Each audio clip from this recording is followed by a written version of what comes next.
Hello. How's everyone doing tonight? Episode 3 recipe for a turnabout.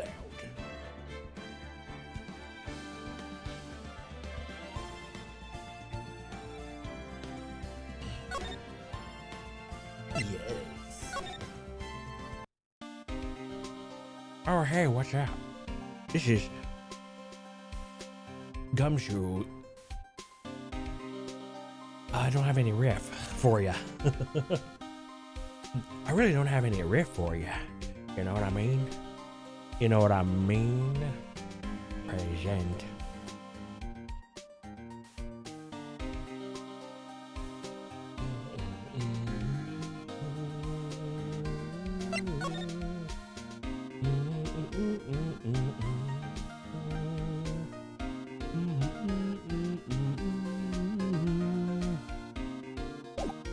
All right. Let's go to the blue screens ink.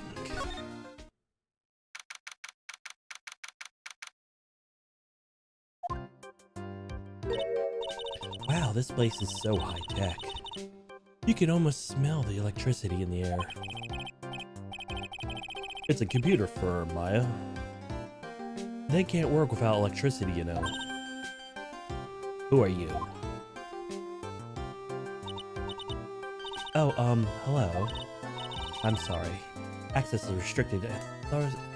Authorized personnel only. This is a computer program laboratory. There are far too many trade secrets that could be leaked. Wow, what secrets? Everything you see here is classified. No information can leave this building. Understood. Who it? Oh, dang it, my thing. Hold on. This has gotta stop. I gotta fix this thing. I gotta find out why it keeps shorting out, I think. It's always done that.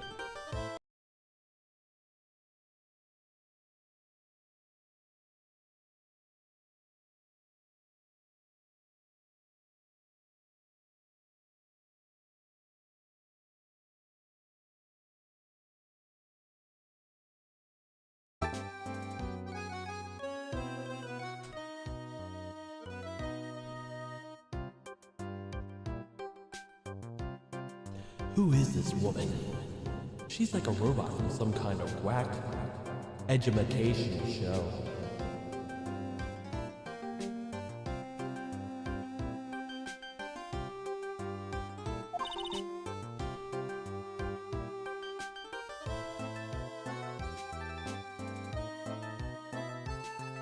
My name is Lisa Basil. Basil.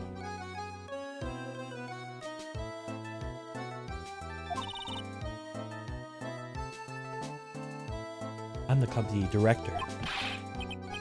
Director? She's human? She seems more like a ghost in a shell.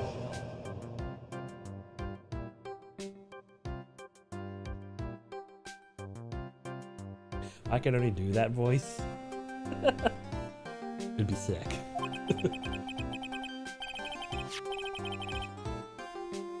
And that thing over her eye. Isn't it the same device as Glenn?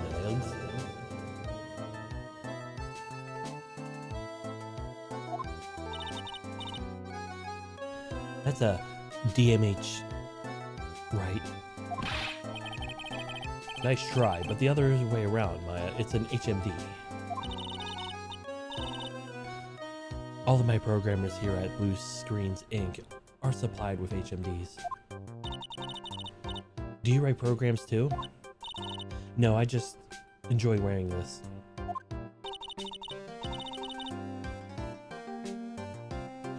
They are pretty cool. I wouldn't mind one.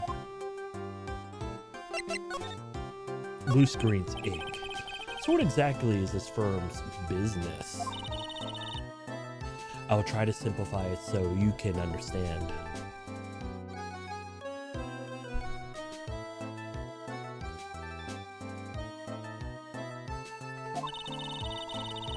We analyze the data management systems required by certain branches of the industry, and then deliver optimum operating systems and sources level components to them.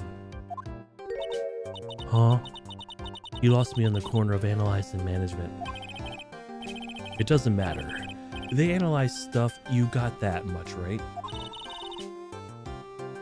Software we produce is distributed on CDs. CDs? Yes, compact discs, digital, optical, storage, media. Of course, CDs are used for software as well as music. It's a small firm, but all my employees are first-class programmers. Let's ask one of them what they're doing. Excuse me, what are you working on right now? I'm researching the logical shared of global variables. Obviously, the program structure you can't just going so fast. Dependencies, variables, and memories over heads of everything. Simply, I hate when I do that. Well, you get the idea. This is the sort of thing we do, or we are all involved in.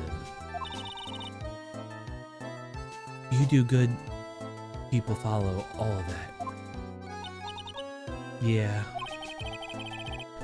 Your blank smile just said otherwise, Maya. What happened? You know what happened, right, Miss Basil? You mean about Glenn being poisoned? Yes, I know. It's terrible. Can you tell us anything that might be helpful? I don't think so. A police officer was here earlier, too. But I couldn't tell him anything either because the waitress who committed the crime has nothing to do with Blue Screen Zinc. Oh. How about Mr. Elg's desk?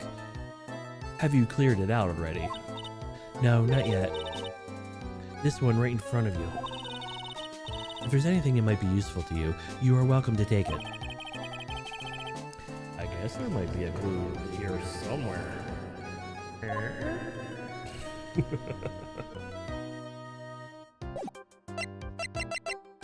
Alright, examine disk. Whoa, look at this desk, Nick. What a mess. Looks pretty average to me. You can't get any work done with everything all over the place like this. You think? Real whiz kids can work under any condition, you know. She's trying to hint that I should tidy my desk more. I'll clean up my desk when Maya stops asking silly questions. No hurry then. Hey, this calendar. What about it? If it's another hint about tidying, you can forget it. Someone marked December 3rd in red pen. December 3rd. December 3rd. That's the day of Mr. Elgs was murdered. Is there anything else? Yeah, it says, meet with the tiger. The tiger? Or the tiger.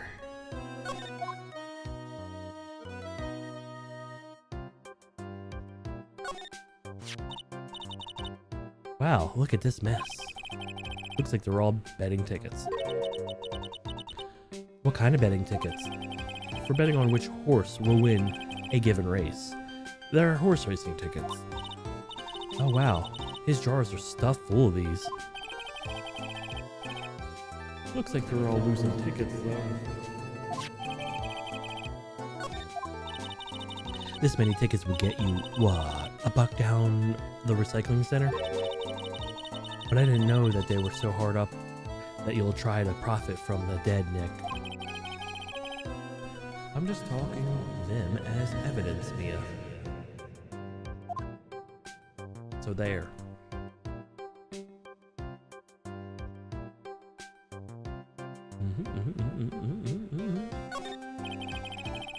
He's really pounding that keyboard, isn't he?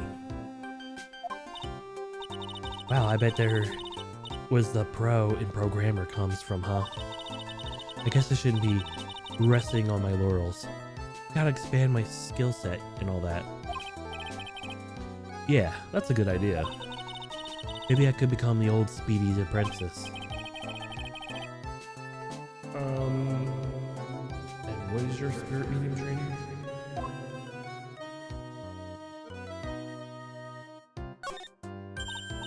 Hey look, Nick. It's a supercomputer. It looks like they're really smart and wise, doesn't it? Computers are not only as smart as humans who use them, Maya. That explains why we don't use the computer in our office. You work there too, Maya. Yeah, but at least I'm... Please, don't argue about something so trivial. Otherwise, the computer will laugh at you.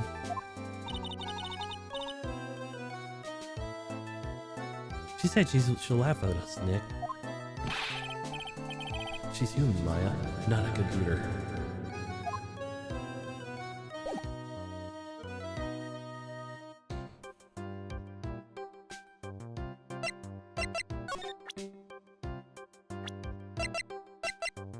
Take that! About Mr. Elg. He was the top programmer. I would even say he was a genius. But he did suffer from 1 or 2 bugs in his personality. Oh, like what? He was a terrible gambler. He was a bit of a loser, perhaps. That would be the best way to describe it. That's what got him into the trouble. What's the matter? He was a top programmer. I would even say he was a genius. So, he was really no trouble at all. A model employee. Hey, wait a minute. Just now you said something about him being in trouble. We've got to find out what this trouble was exactly.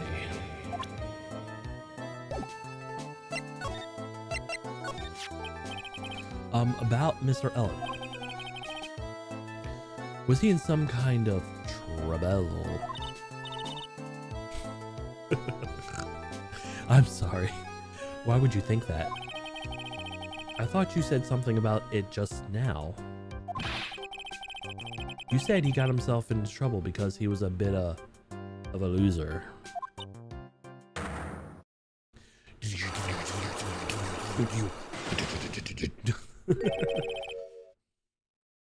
3 Cyclops. That's pretty common for you, Phoenix. I guess Mr. Elgs is every other man with his own pile of secrets. Were they, miserable?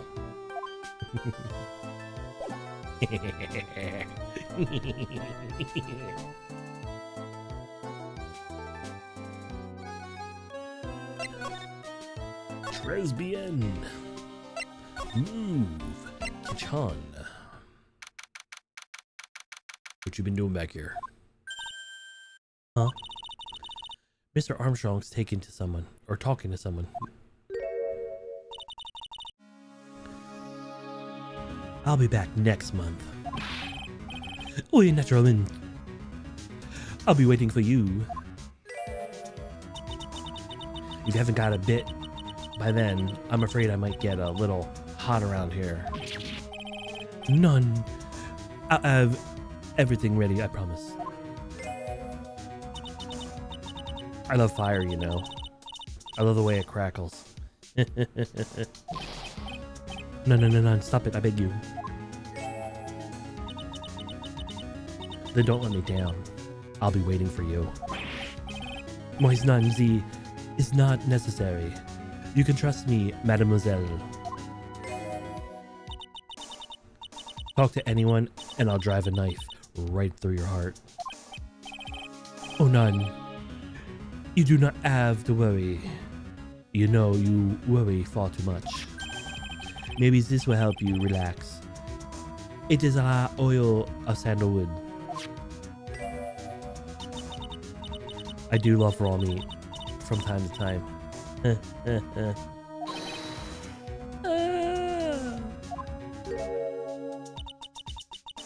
Oh, need to scream. I'll be taking my leave. Goodbye. But now.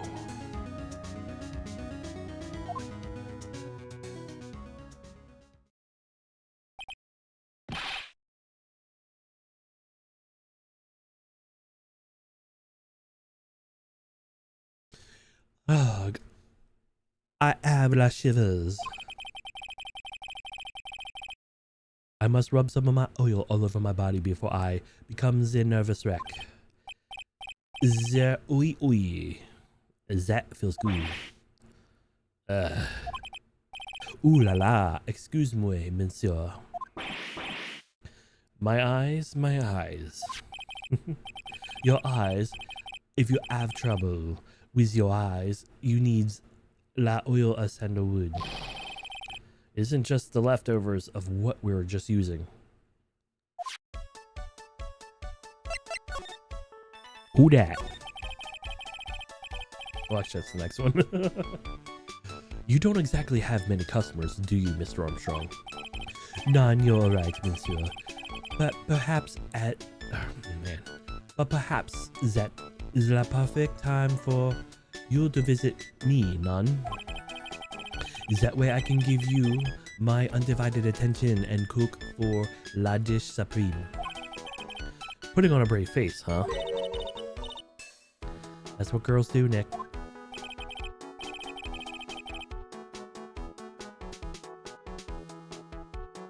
But you're right, business is very... But you're right, business is very difficult these days. Perhaps the name is la problem. People do not understand it. They think it's tray. I just want people to think that my restaurant was exclusive. But they'll think you were just serve fast food on cheap plastic trays. Nick, that's the kind of thing that can make a girl cry. Have you forgotten that Mr. Armstrong is a man, Maya? I think she was pretty much talking about herself, maybe, but whatever. She could have been directing them to him. It's not here for me to debate that. But the restaurant is my life. It is everything to me. I will defend it until la finale. No one will take it from me. Who dat? So, who was that woman you were just talking to? Oh la la, it was... Who you saw that? Well, yes, sorry.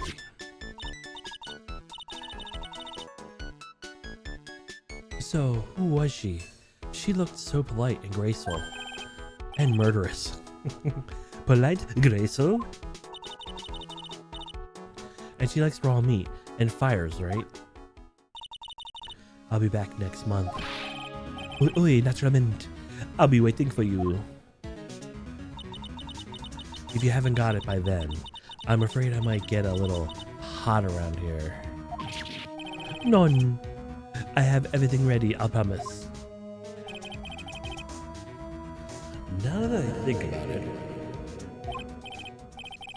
Hey Maya, I think it's pretty clear of what kind of conversation they were having.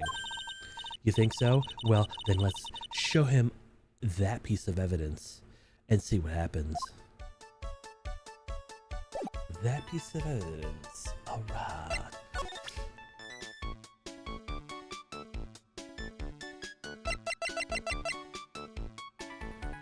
Did we show this to him already? Maybe we didn't. Take that. So long as that paper exists, I am delightful angel with lab-broken wings. An angel, huh? Doesn't bode well when you think about it. They kept harassing me a month after month. In the end, I had to give in, agreed to help them. Help them? With what? Mais bien sûr.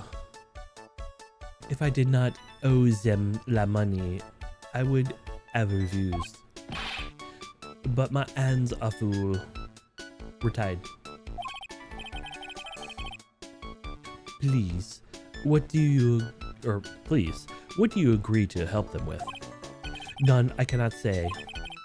I tell you that woman, she will slice me up and eat me with la salad garnish. Ew. I hope that doesn't mean she literally will be sliced up and served with garnish.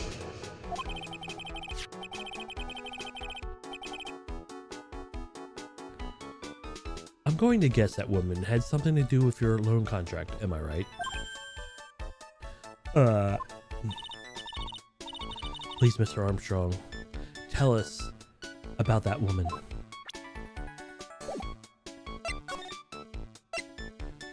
Who dat?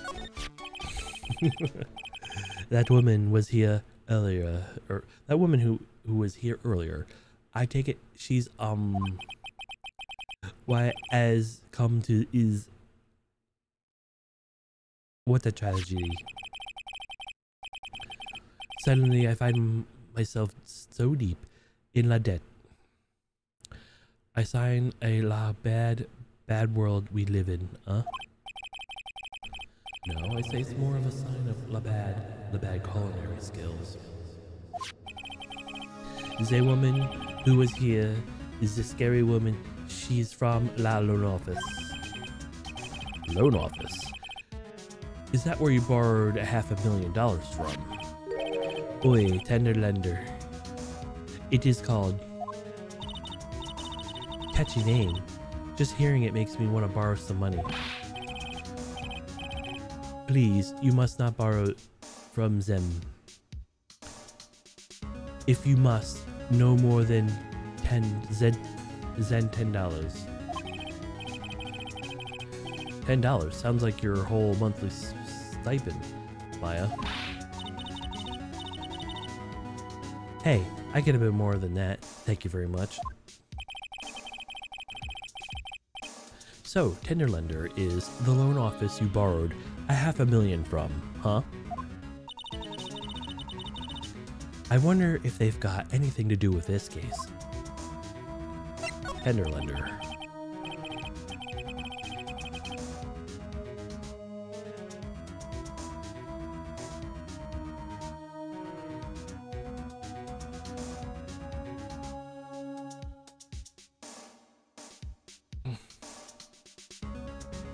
If you say so. I am a weak woman. When I am upset, I have a busy buying something nice to cheer me up. Thanks to I'm loaning la money, I have to pay $500,000 now. Like, I am like a slave. I have to do everything that tells me. Who is he? La Tiger. The Tiger? Oui. He is la manager of the tender lender, a terrifying man, la big city monster. When it shouts at me, my knees tremble, and his voice is ringing in my ears for 3 days. As soon as I hear the noise of the battered old scooter rides, I start to cry. A big city mobster who rides a battered old scooter. Does that guy resemble me by any chance? Oh, non. The man has a presence, a most formidable personality, and is orange. Although Oi does have a lot of spiky hair, just like you. Oi, there is a resemblance there, I suppose.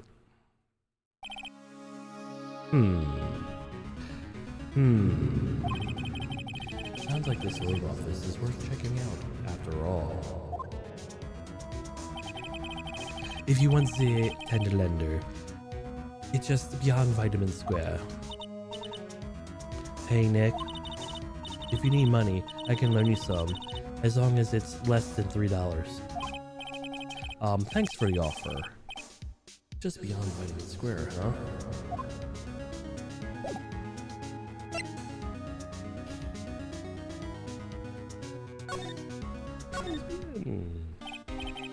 Well, I'm going to head back to the precinct now.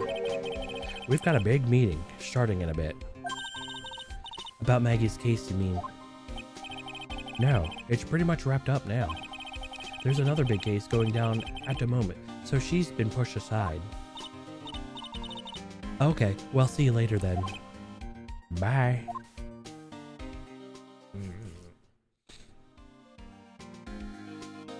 I'm back.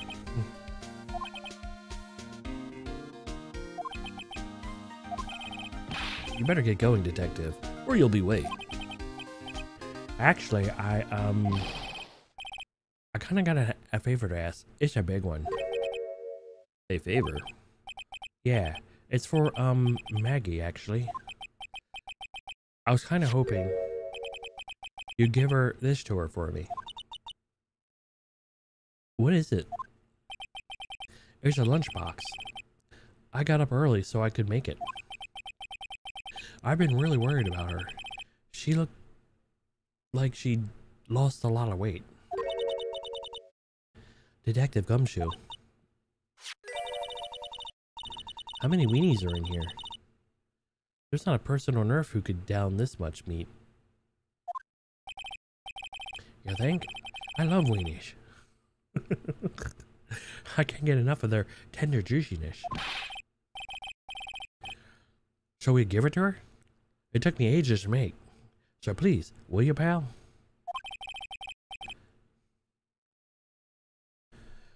I can't exactly say no, can I?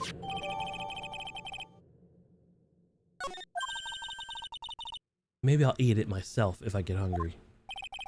Don't forget, okay? I'm counting on you to give that to Maggie. So don't eat it. He's finally gone.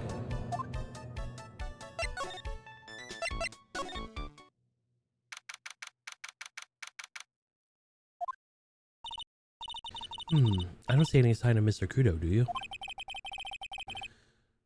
Maybe he went to buy another ton of bird seeds. I was kind of hoping he wouldn't be here anyway, at least not for now. Besides, any more seeds today and I'll be liable to turn into a real phoenix.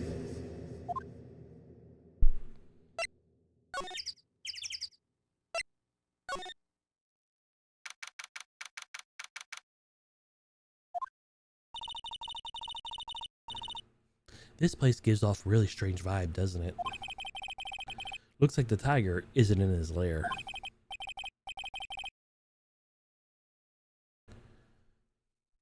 And that is, as I say, a very good thing. Welcome. Nope. Talk about a creepy voice.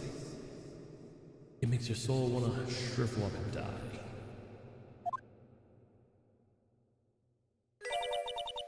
You're here to discuss the loan? No. No, not exactly. The manager is away at the moment. Wait quietly, please.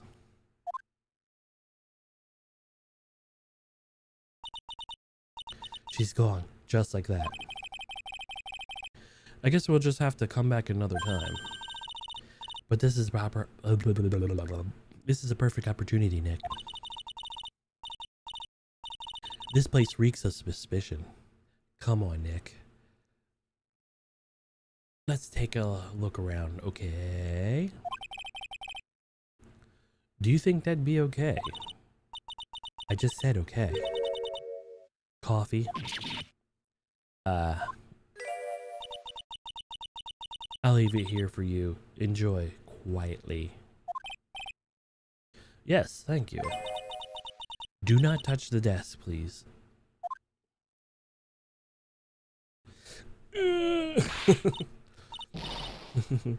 Nick, get out of here. Now she wants to get out of here?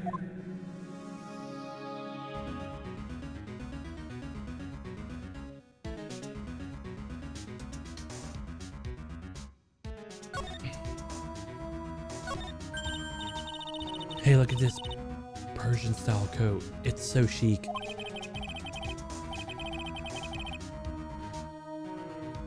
Looks more like a pimp coat to me.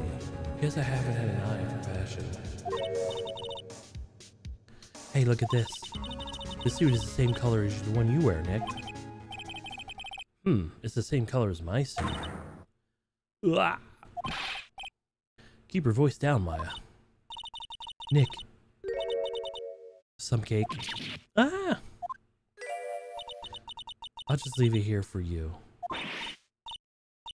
Yeah, sure. Thanks. Just wait here quietly, otherwise. Sure. Did you hear that, Nick? Wait quietly, she said. Yeah, sure. I have my eye on you. Only I can take care of you, understand?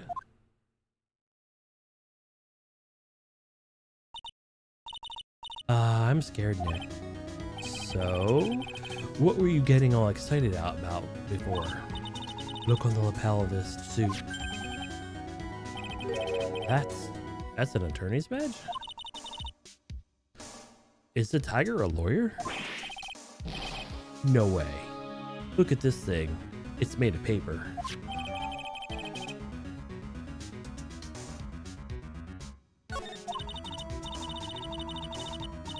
For some reason, your badge suddenly looked really cheap to me, Nick. Why doesn't anyone recognize an obviously fake badge when they see one?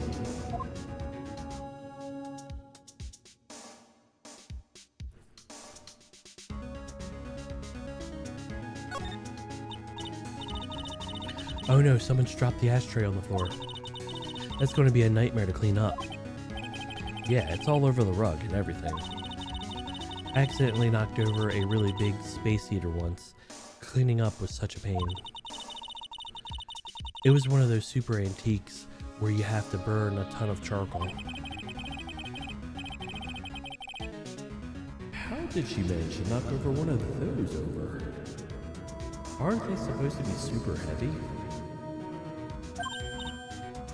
Oh hey, look, there's a book of matches here too. Matches, huh? Places don't give those out much nowadays. Hey, wait a sec. What is it? Look what is printed on the cover. It says Tribulations.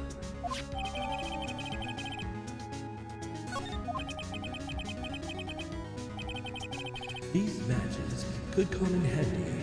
We might be able to use them. Yeah, the pilot light for the office boiler keeps going out. Swing and a miss, Maya. Swing and a miss.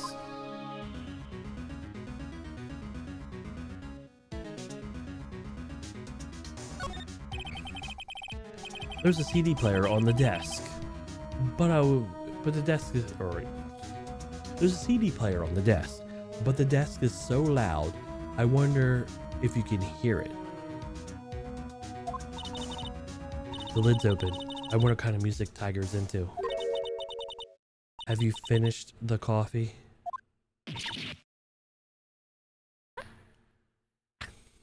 Ah. Yes, thanks. It was lovely. So, you drank it all? You drank it.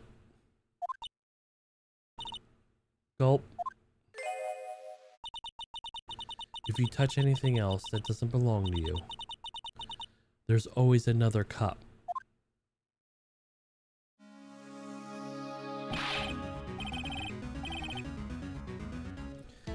That coffee. It was laced with something. I'm almost sure of it. Nick, my stomach is killing me.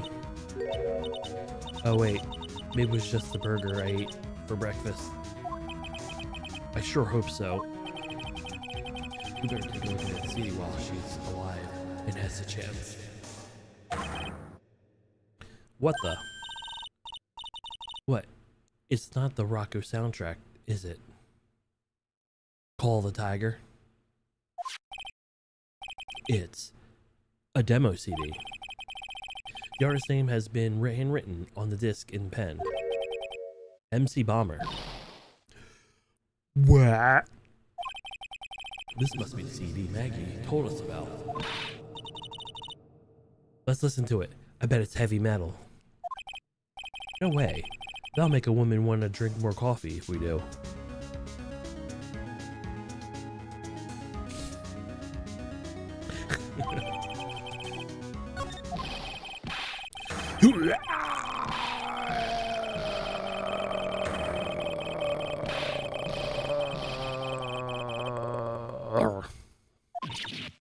Ah.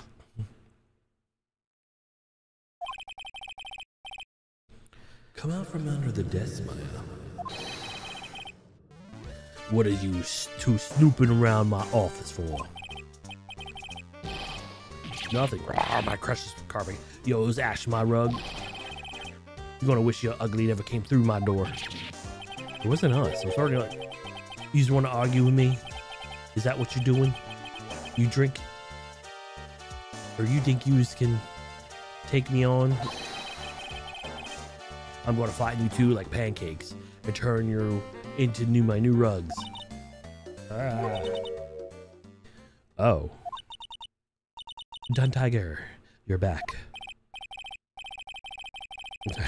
That voice.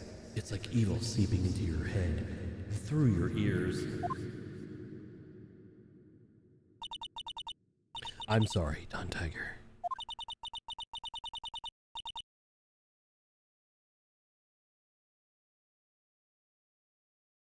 I knocked over that ashtray earlier and...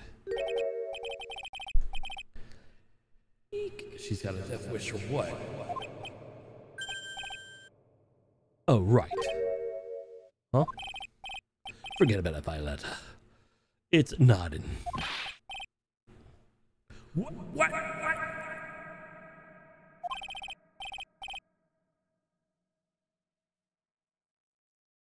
I ain't gonna get mad at you. You're too cute, you hear? That's so unfair. Here, have some cookies. I just baked them. And you'll need some strong espresso while you're discussing your loan.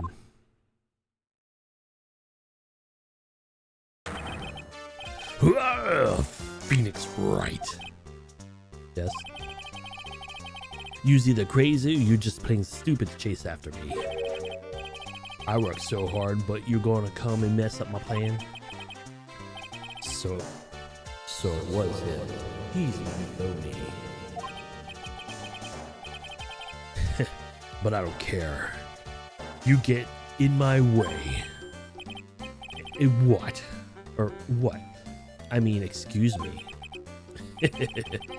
You's oughta left the little girl home, right?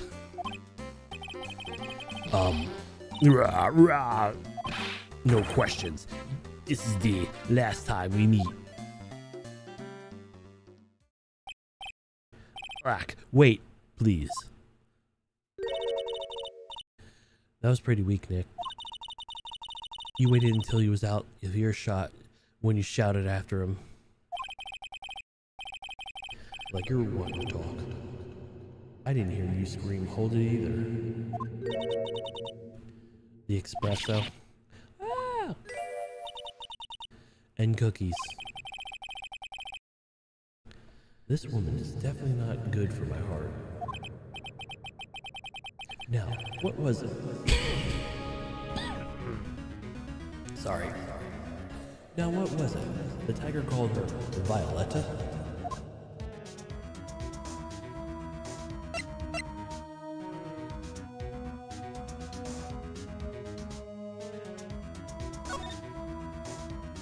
Tender lender.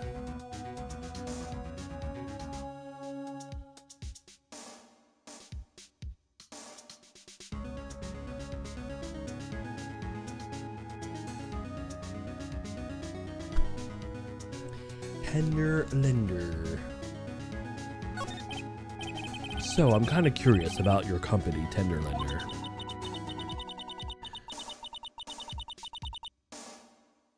With a warm and friendly atmosphere you'd expect from a family-sized business, a conscientious rate of interest, and an attractive repayment policy. Why do I get the feeling this sentence isn't going to end well? We will tenderly lend you a little bit of extra. Here at Tender Lender. Hey Nick, things are a bit tight for Wright & Co. at the moment, aren't they? I mean, there is that $500 we owe from our card game, for starters. Why don't you take it out alone? Would you like to take out a loan from a place like this? Not so much. Tender Letter is on your side. So, let's say I'm late with my repayment. What happens then?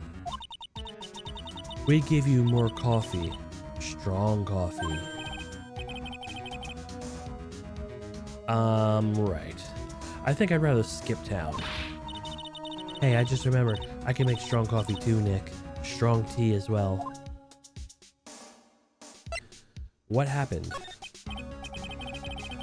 So, do you know about the incident we're investigating? What incident? Well, a man was poisoned in a restaurant just near here. That incident. Let me see. I was here that day with the manager. The manager being the Tiger. Furio Tiger. I'm not switching the two, so if you're getting mad that it's not... I'm not doing it. Furio. The Tiger. So that's where the Tiger thing comes from. Zin... I'm not even sure if I'm even saying that right. It's got a real name. Nick, hurry up and find out more about him.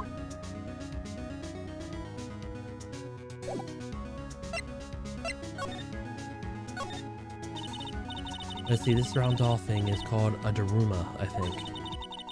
I figured I'd read a book about or two and be more cultured in the case you're wondering. You mean you ain't making stuff up for a change? I bet you didn't know that no matter what, he'll always right himself. Go on, Nick. Give it a good shove. I really feel like dying. Now, this yellow thing. This is Japanese chess piece. I think it's called a king. Not that I'm an expert or anything. I'm more of a reversey person, you know. Assuming she knows what she's talking about, these aren't exactly your typical mobster wannabe items. They're not trophies, are they? Nope. Hey, there's a piece of paper sticking out from under here. What is it? A repair bill?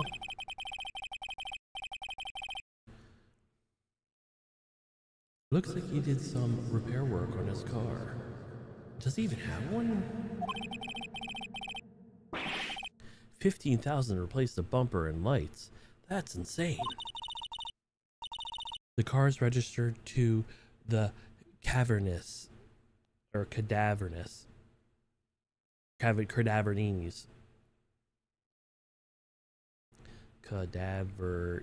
Yeah, Cadaverinis. Huh? So they're not even the Tiger's car. Why would someone else's repair bill be in Tiger's office?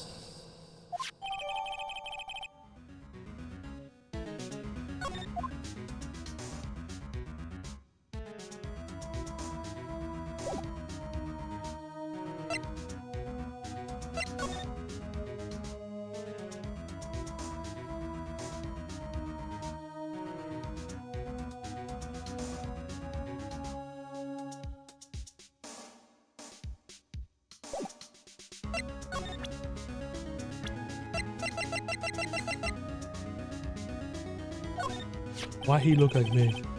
But orange. Can I ask you about the Tiger? I mean, Mr. Tiger. Cookie? Sure. How do you like my cookies? I baked them myself. Go ahead, Nick. The honor is all yours. No, no, no. Ladies first, Maya. Eat it. No matter how I look at this, I just don't get it. What are the tiger and his scary looking girl looking at? We are lovers. That's not exactly coming across in your tone of voice. I own a Don Tiger. My life. He's the one who saved me. The tiger saved you? Please, addressing him properly as Don Tiger. Otherwise, I'll have to. Okay, Don Tiger. Of course, I'm sorry. You saved your life. I'd sure like to know how that happened.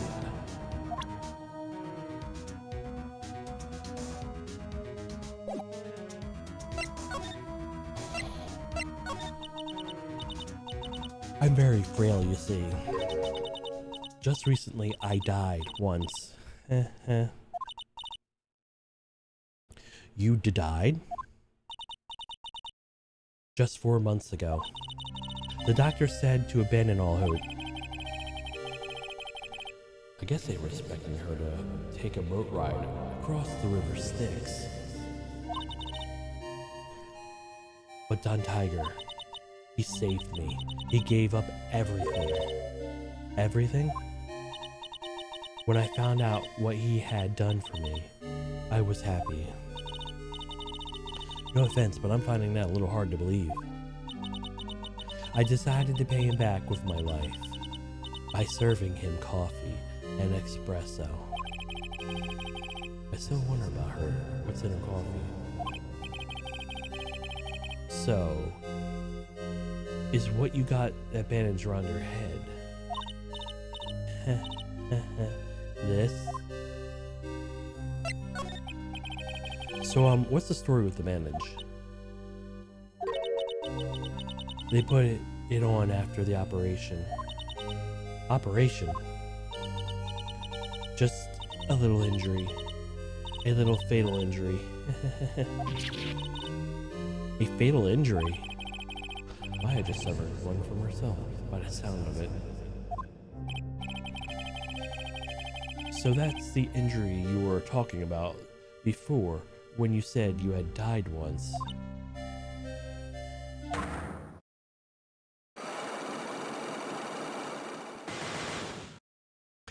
Oh!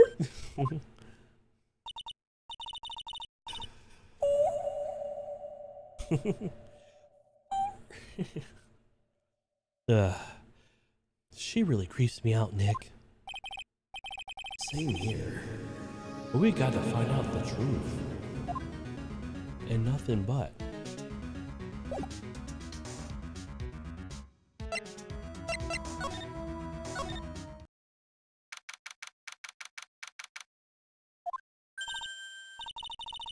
There he is. The old CD's back, feeding his pigeons again. There, take this, and get out of my park. Get out of my park. Like I thought, he's really mad. Come on, Maya. Just keep your head down and let's sneak away while we still can. What? Why? Hello, old man. What are you doing, Maya? Huh?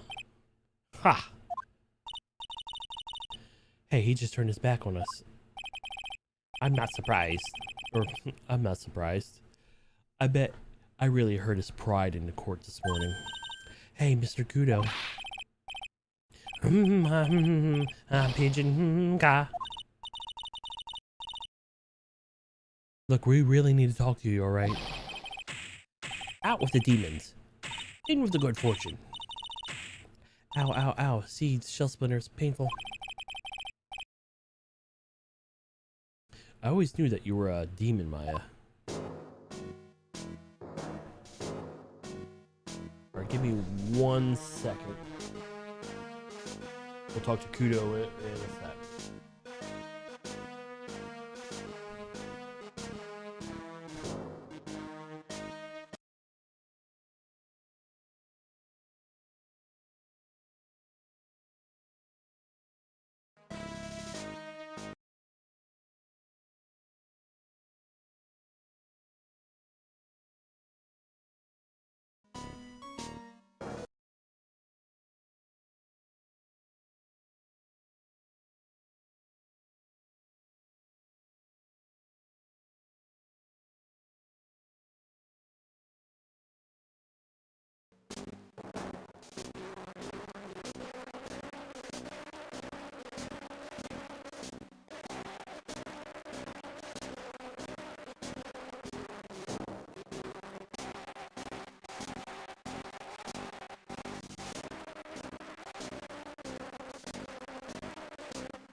Okay.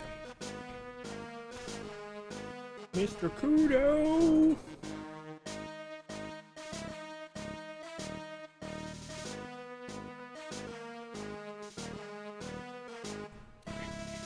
Okay. Alrighty then. Today's trial. I'm sorry about what happened in court earlier today. Ha!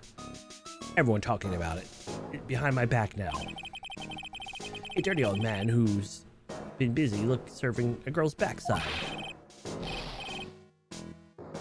That he can't remember her face, a filthy, depraved animal. Not at all. Are you listening to me, boy? I don't care what you say. I saw that waitress put in.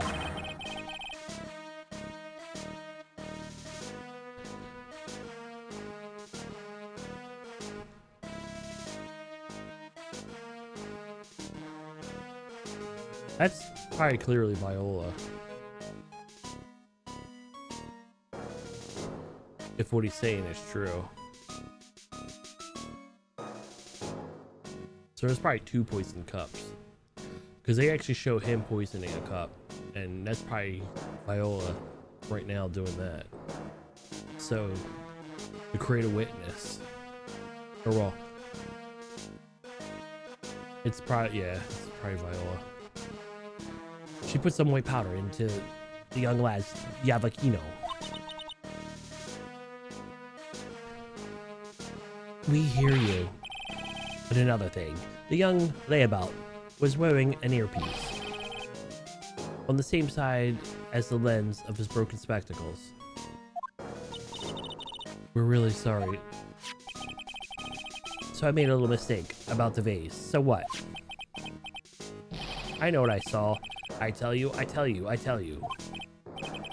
Okay, take it easy, please, Mr. Kudo. Don't tell me to take it easy, you spiky-haired brat. Take this. Embroiderer. You said you were a craftsman, right? Ha! There's a lot of work casts honest craftsmen like me aside in droves. Surely it's not that. I come from a long line of craftsmen, right the back of the time of shoguns. Do you hear me? I didn't come in an embroiderer. I was born one. Actually, I'm kind of in the same situation myself. I wanted to stick my fingers up that dribbling old judge's nose and screams right down to his earhole. Objection. Oh, so you did want to become a lawyer when you were young. I don't think that's quite it, Maya. I think he's just in bad mood, that's all. I've got a tsunami of frustration inside, and it's ready to burst out. If we let him start rambling now, we might never shut him up. What should we do?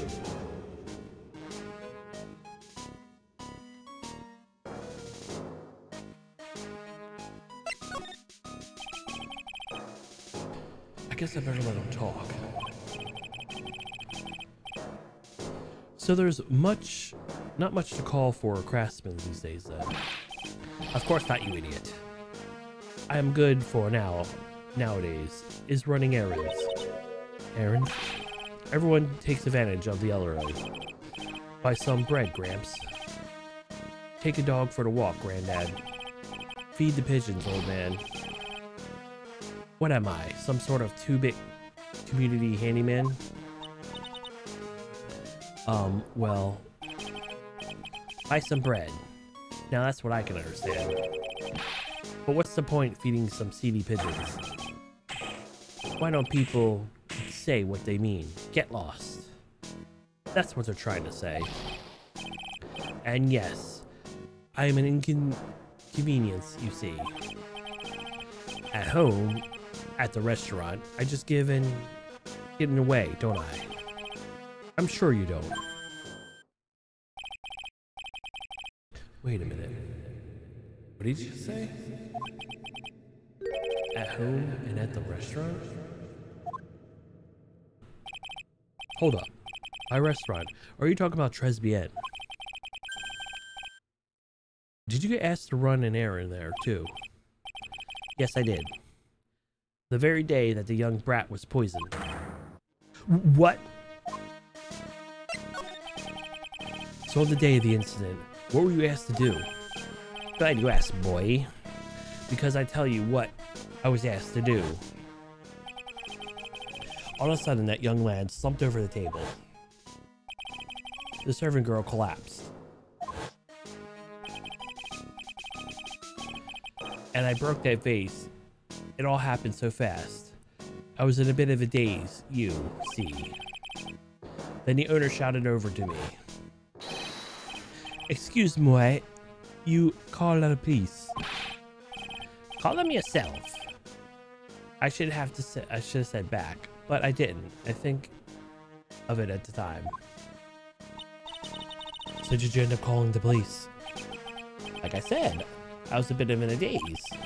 Did you call them over your cell phone? Ha! Do I look like I have one of those newfangled thingamajigs? I went out looking for a payphone, of course. You went looking for one?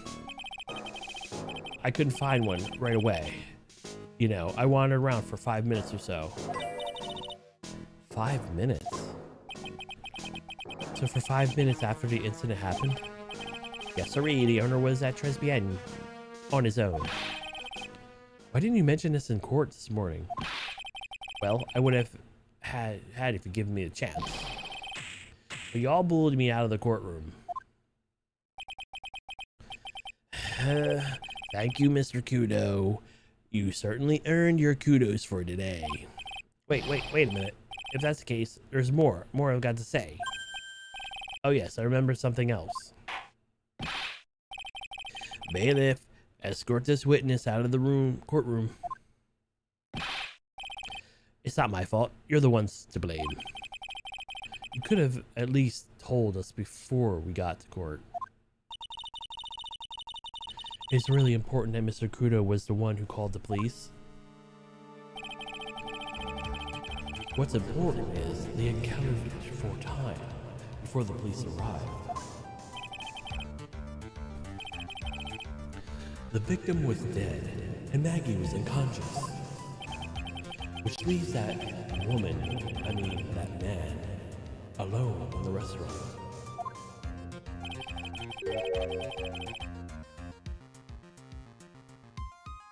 Mr. Kudo might have been chased out of the place on purpose.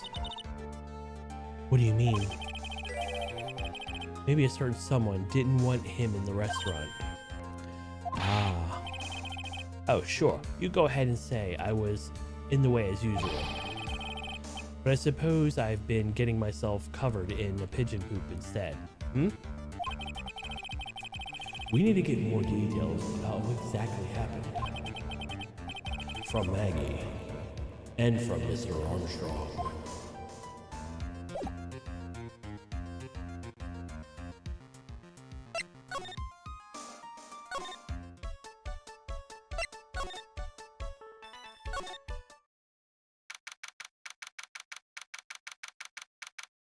Oh,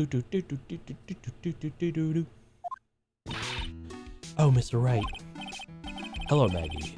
So they finished questioning you. It was just unbelievable in court today, sir. I'm going to stay up all night and blog about everything that happened. Weren't you scared? It was pretty touch and go in there. Yeah, but you totally nailed that old man. Well, he was all over the place with his testimony. He's not the only one. Huh? What do you mean? Everyone else's testimonies didn't match up either. Not from what I remembered of the incident anyway. Is it possible she is the one misremembering things?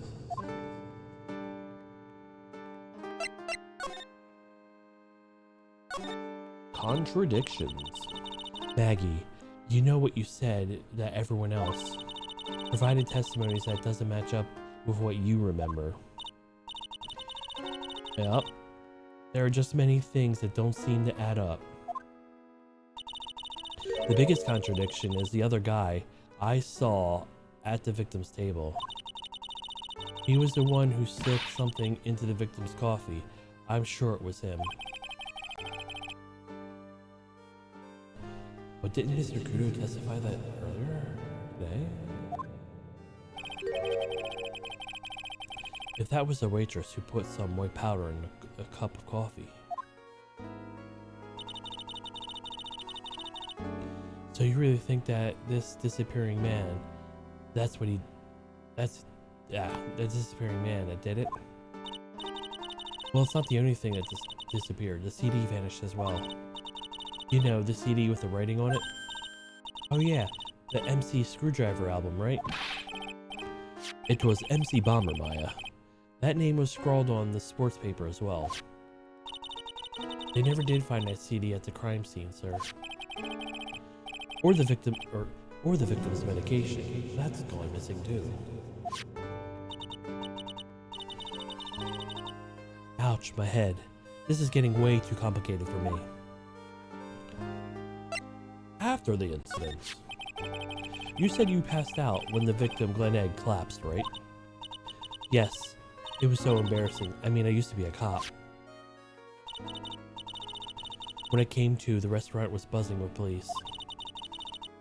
And before I knew what was going on, they arrested me, sir. So between the time the victim collapsed and the time the police arrived at the scene, you have no idea what went on at Tribulations. No idea at all. Why is it important, Mr. Wright? The other witness, the old man from the park, was pretty much chased out of the picture. Chased out of the picture? What do you mean? The old CD wasn't inside the restaurant because he was told to go to the police. Exactly. And you, Maggie, were unconscious. That means Mr. Armstrong was alone in the restaurant for a brief period of time. No. You don't think Mr. Armstrong set me up, do you? You can consider the facts. It is hard to imagine that Mr. Armstrong isn't involved in all this. It's like the master biting the paw of the dog that feeds it. Are you sure about this, Mr. Wright? Well, the old man said as much when we spoke with him earlier.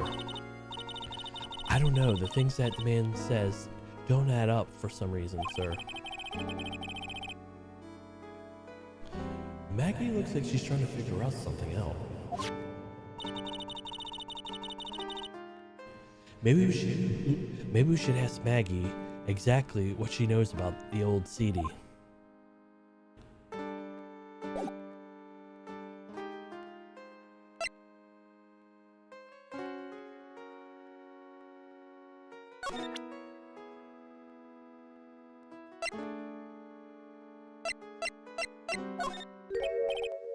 Oh yeah, I've got something you're going to love. Really? What is it? It's a lunchbox just for you. Here. Wow, a lunchbox. Weenies, too. I can't believe it. Thank you, sir. Did you make this just for me, Mr. Wright? Nah, it was Detective Gumshoe. Who else would make such a nice lunchbox for you? Detective Gumshoe. He was really worried about you. Looks like he put you in a lot of effort into making this, too. I can't accept it. Detention center's rules. No gifts allowed, sir. Hey, come on, Maggie. Don't be like that. The rules are rules. They'll lock you up if you break them. Somehow an ex-cop turned waitress says that. It seems a whole lot scarier. And anyway, I hate weenies. Oh, really? It's all yours, Maya. You can enjoy it with Mr. Wright. But she's right. It's better than letting it go to waste. But I guess so.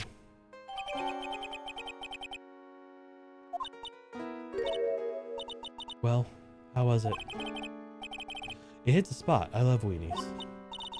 Oh, good. I'm glad I gave it to you then, sir. Maggie.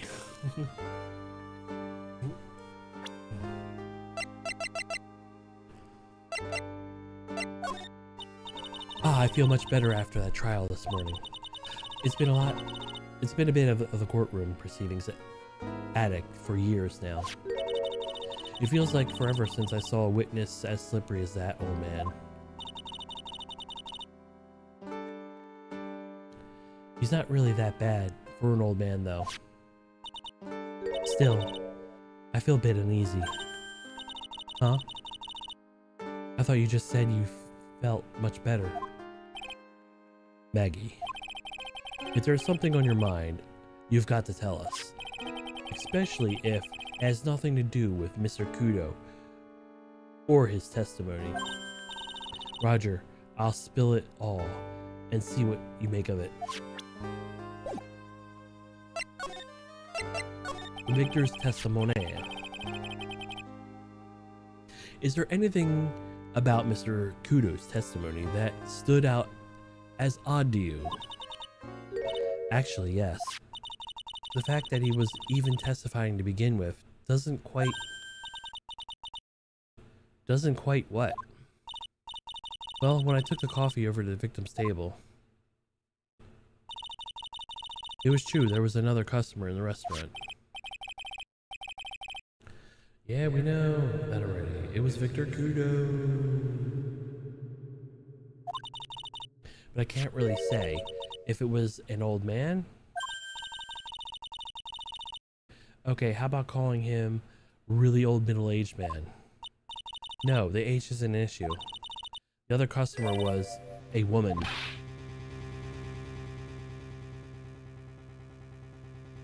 A woman. Are you sure, Maggie? Well, not 100% sure, but I think so. Oh, what did that woman look like? She was sort of creepy. And she had kind of a cackling laugh. Creepy. Cackling. Why do I get the feeling I've come across a woman like that recently? You did. Oh, you did. You totally did.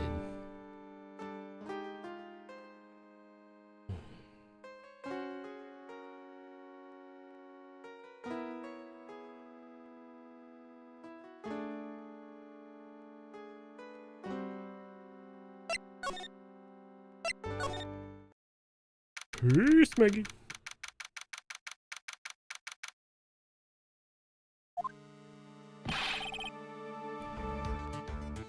The main server just went up in smoke. What the heck isn't the press conference set up yet? The superintendent's here already.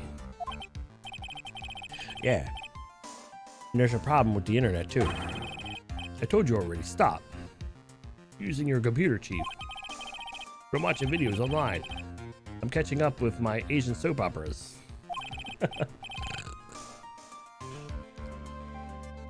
It's gonna have to wait, Chief.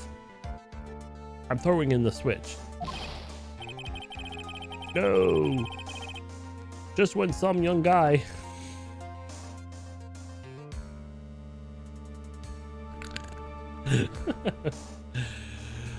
was about to confess his son's hot to trot girlfriend. Wow, this place is really buzzing. Something must be going down. Something really big. Huh? What are you doing here, pal? Detective Gumshoe. I didn't want your shitty lunch. Maggie. You can't be here right now. You'll be roped into the briefing if you stay. Huh? We've got big problems here today. Why? What's going on? It's a virus, a virus. A virus? I don't know. There's a virus ripping through the precinct's computer system. But I really need to ask you some questions. Okay, I'm gonna have to list. Okay, I'm only gonna say this once, so listen up. Yes, no matter how poor you get, never borrow money from that place like this. You hear? Okay. If you got money trouble, just go on a diet of instant noodles and hang in there. We're not thinking about borrowing money, Detective. We want information. Oh, is that all? Well, let's see. Tender lenders considered to be even fishier than an average legal loan shark. And it seems it ran into trouble just recently. Those guys been pretty heavy-handed, calling in their debts. Really? Don't go poking your nose around their business, pal. You really regret it if you upset that lady. Alright, I get the picture. Hey, wait a minute. What did he just say? That lady? Who is this lady he's talking about, Nick? We better find out what the story of this lady. Computer viruses. So, what exactly did the computer virus detective do? I don't know. I don't even use your computer. You see this pencil in my ear? Look, I just go with the flow, alright, pal? I hear I thought detectives were supposed to be somewhat knowledgeable. Hey, what's that face, pal? You think I don't know what a virus is? Well, Nick, do you? A computer virus, sure. I mean, it's only simple terms, of course. Wow, really? You know everything, Professor Nick. Yeah, I'm gonna call you Dr. Wright from now on. Hey, that sounds pretty cool. Don't you agree, Dr. Wright? Why do I get a feeling they're making fun of me? Okay. Fine, I'm no expert, but I can at least explain the basics to two of you. What is a virus? A virus is a program that gets inside a computer and causes damage. Damage? You mean it makes the machine go boom and explode? No, the damage is, well, it's internal. It goes inside and boom, right? Imagine the case data you stored in your PCs here in the station. The virus could wipe all that out. That's kind of damage I'm talking about. Whoa, that's scary. Yeah. And what's even more scary, that the viruses are infectious. Infectious? Most computers are connected together on a network, right? A virus can move from one machine to another over the network. So the virus just keeps spreading faster and faster. Just like a real virus, huh? We better call Mega Man. and have him go over the battle network and destroy some viruses with his chipset.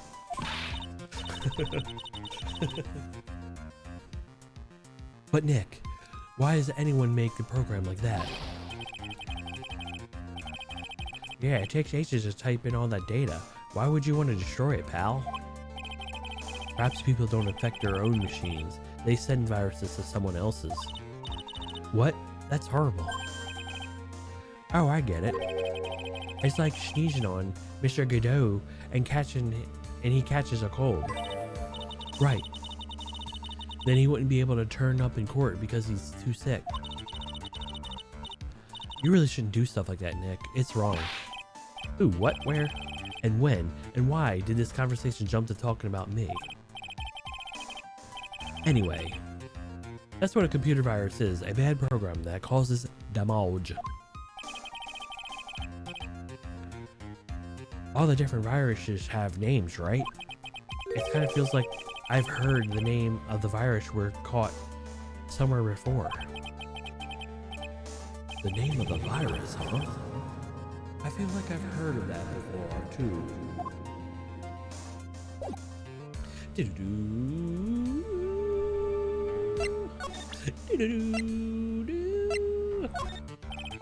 Detective Gumshoe, about this.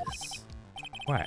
I'm trying to concentrate on Maggie and the virus right now, so this is it. A stupid name. I remember now. I thought so. Here it comes. Don't just nod to yourself and keep me in the dark, Nick. What's going on? It's okay, Maya. You don't have to cry about it. The name scribbled on that sports paper and written on that CD. That's the name of the virus. MC Bomber. What? Yeah, the virus just infected every computer in the station, pal. It's MC Bomber. Can you give us any more details, please?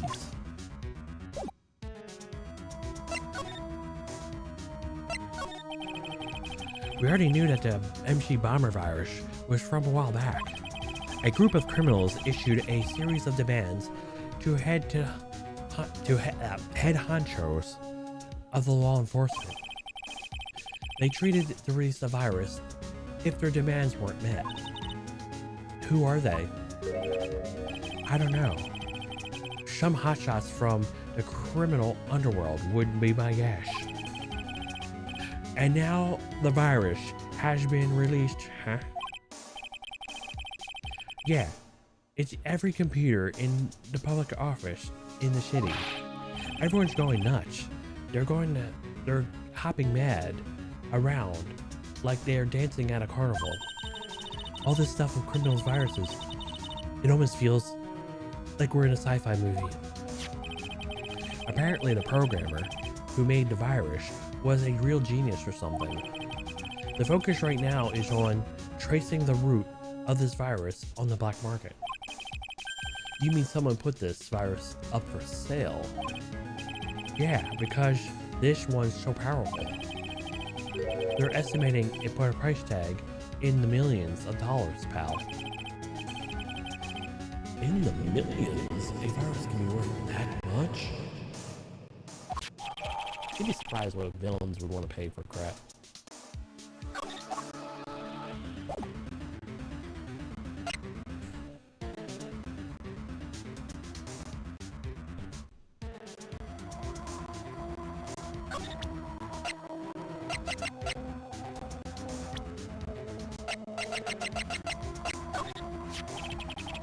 That's a girl who works over at Tender Lender. You want to stay away from her, okay? I mean it. She does look like kind of unforgiving, does she? That should be the least worries, pal. What's that supposed to mean? What could be worse?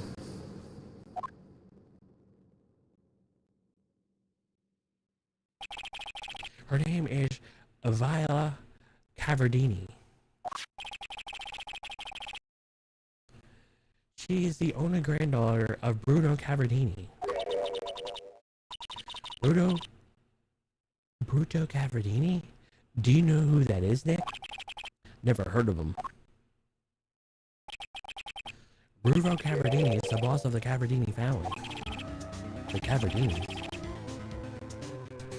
That's what scary sounds like to me. We can't touch them. They're way too powerful for the police. But they're thinking of taking them on.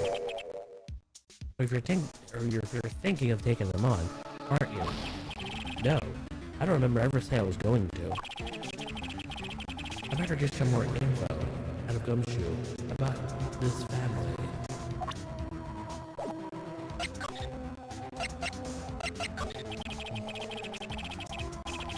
I'm sure if I really want to get involved in this. But who are the Cavardinis? Who are they? They're a scary bunch of people, that's true. You're a cop, and you're scared? What's that about? Trust me, it doesn't matter if you're a kid or a cop, these guys are scary. They got some serious clout about criminal underworld. We can't touch them.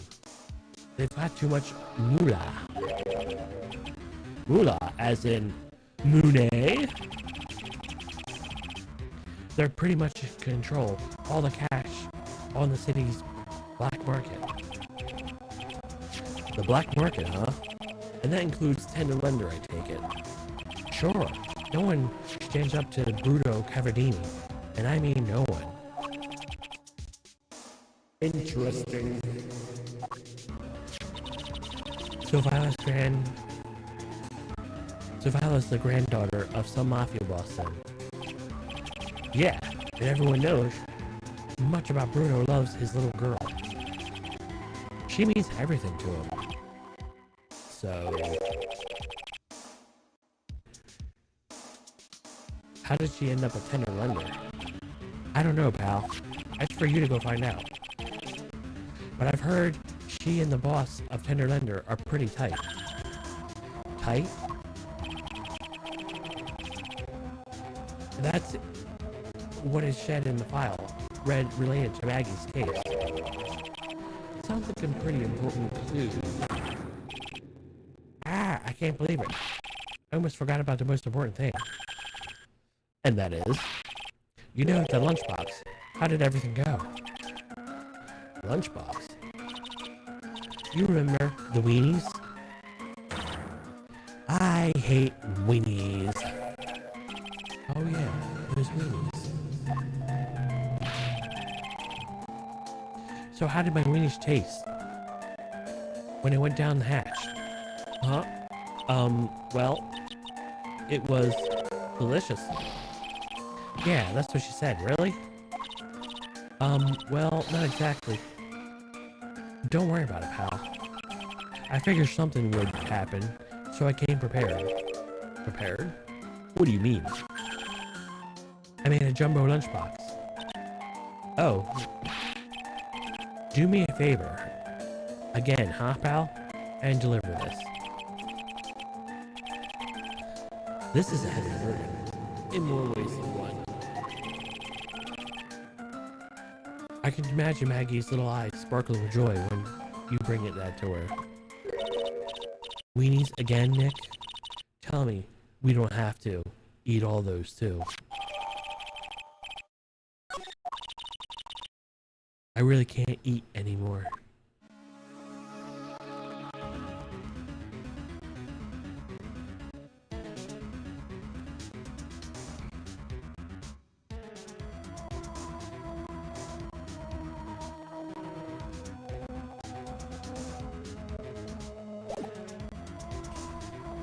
Move. Detention center. Move. Press begin. Move. Vitamin square. Move. Tender lender.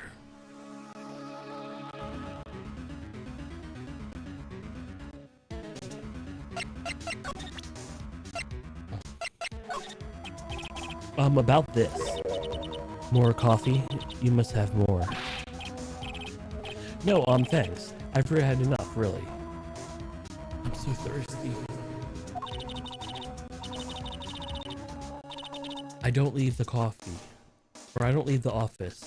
I can't tell you about anything except Don Tiger.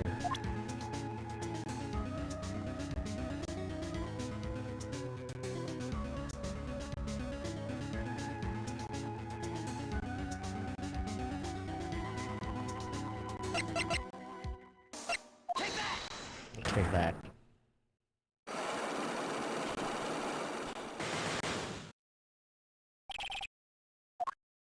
The head bandage. You said that bandage around your head was from an operation.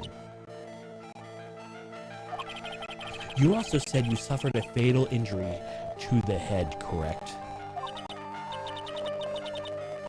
Yes, the operation was very difficult, apparently.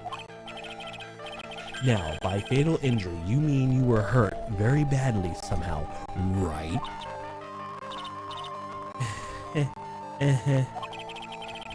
Did the injury in question have something to do with this?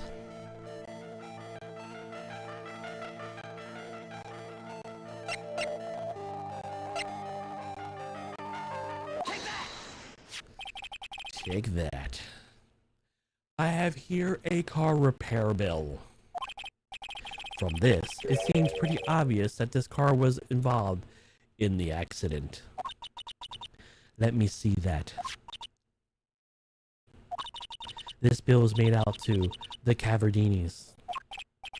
Yes, it is.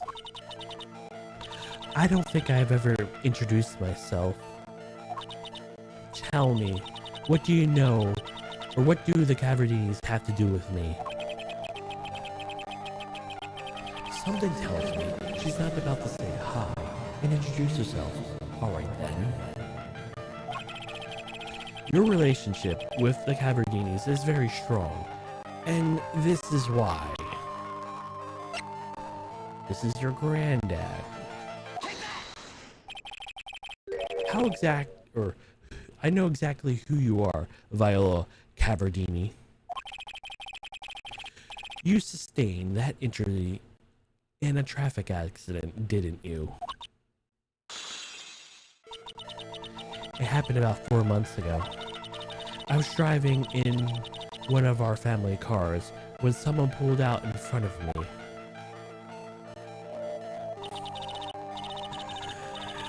It was a motorbike or something like that. I don't remember it much. Anyway, I swerved to try to avoid it, but I hit him anyway.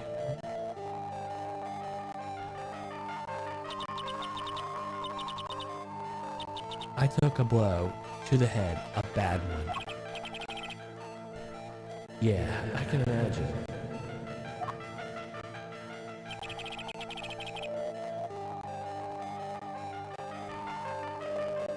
So what happened to the person on the bike?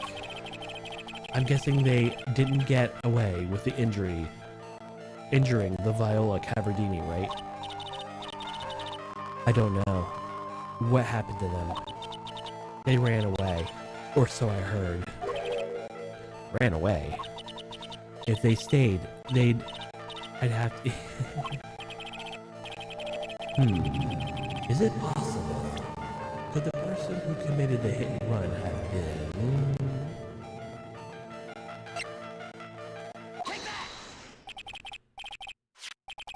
It was this man, wasn't it?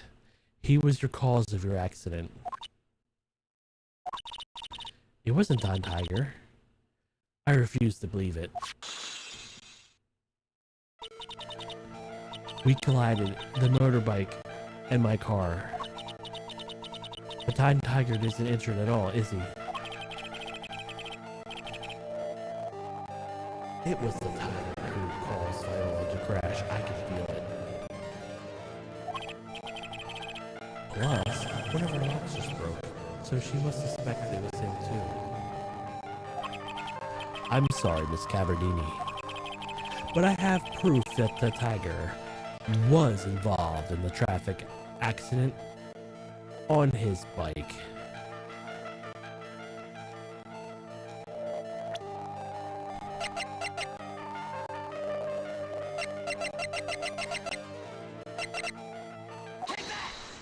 Take that! Not exactly a motorbike, but Mr. Tiger rides around on a scooter, doesn't he? And you'll notice that the front wheel guard is badly damaged. Miss Cavardini, you know the truth, don't you? This repair bill was paid by Furio Tiger. The Cavardinis have known for the age who caused the incident, haven't they? It's possible, perhaps. Somewhere inside me, I know that may be true. I knew it. But Don Tiger still saved my life. The operation was very complicated. It was very, very expensive. How much were we talking? Very, very expensive. She must be kind of hesitant about going into an actual figure. I should back off. Well, anyway, it was the Tiger who paid for it, right? After I recovered, Don Tiger told me. He said he paid for the operation because he cared about me. I believe him. Really? But you honestly believe that to be true? Do you want to know what I think? I think the reason he paid for your operation wasn't because, but someone else.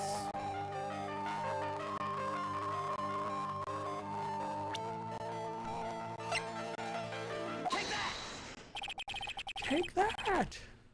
Perhaps I shouldn't be saying this, but your grandfather, Bruno Cavardini, controls a lot of dubious cash, right? And you are his beloved pride and joy. Sure, I don't know exactly how much the operation costs, but if you weren't the granddaughter of Mr. Cavardini, do you think that Mr. Tiger would have paid the money? $1 million?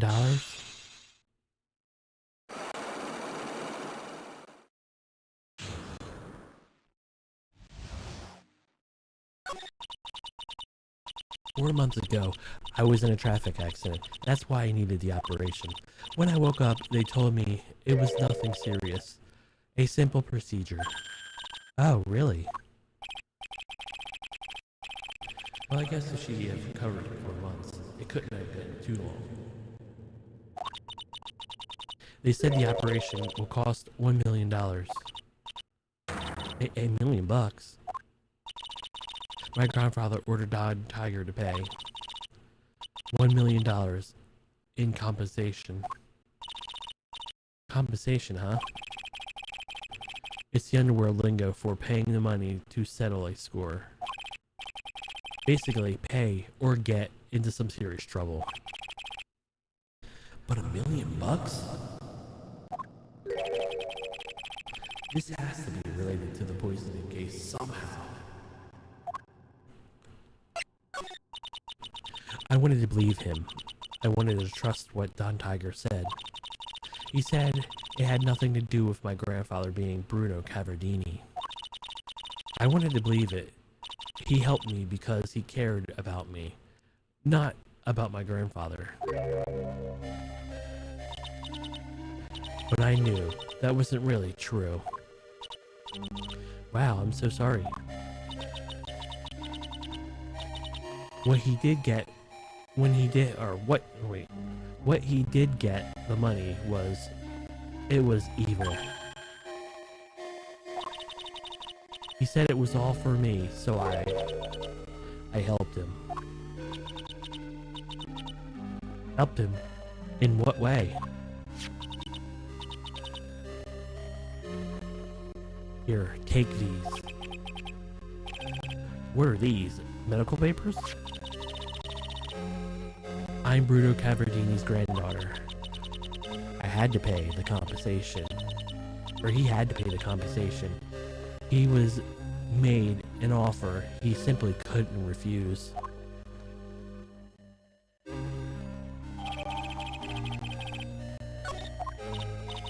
Wow, I feel so bad for Viola. It's inexcusable. Huh?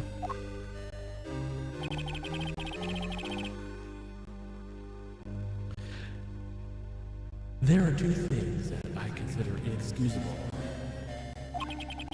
Poisoning and betrayal.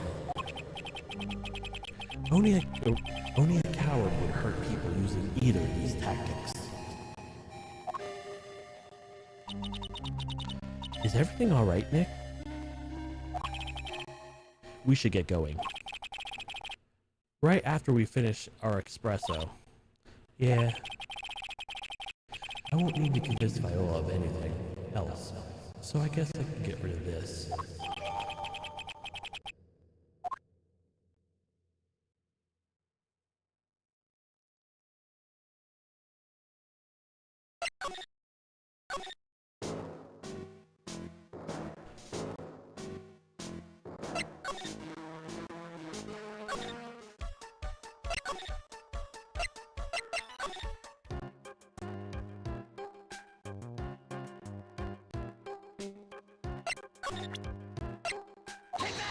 Take this!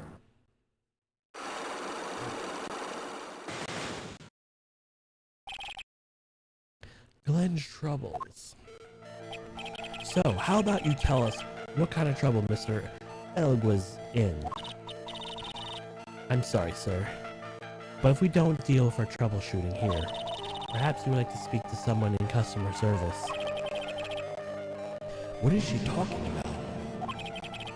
I guess I better take a shot and see where it gets me. Miss Basil, let me ask you something. Did Mr. Elg's trouble have something to do with this?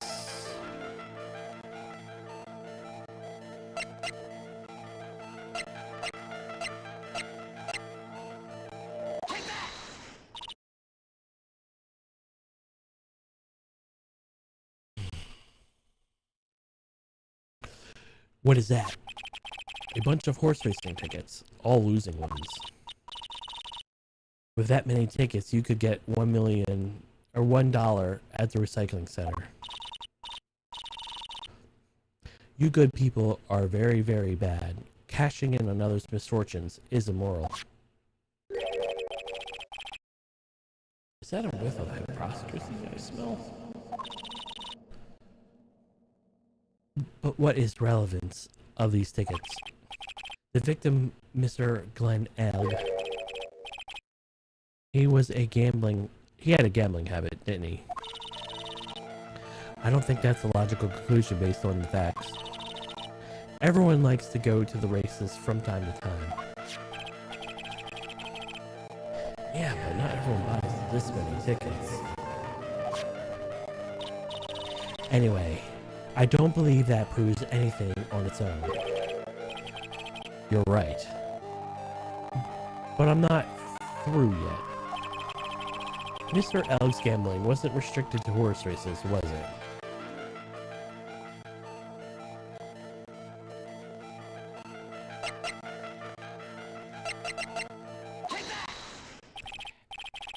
The lottery horse racing, he bought lots of tickets and lost lots of times.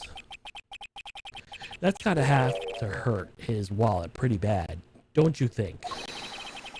Maybe bad enough to be cautious of some pretty serious trouble, perhaps.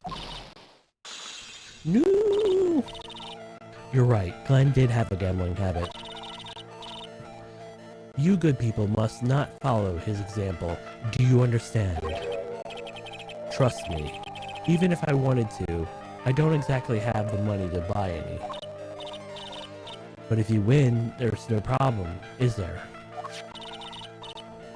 And Glenn had a winning ticket, didn't he? For $500,000? Yeah, but it's hard to imagine how he could have been in trouble when he isn't there. Or whatever. It's true that Mr. Elg won $500,000 in the end. But that was the first stroke of good luck. He was in deep trouble before that. Deep trouble? What do you mean? Mr. Egg's real problem was something more terrifying and ferocious.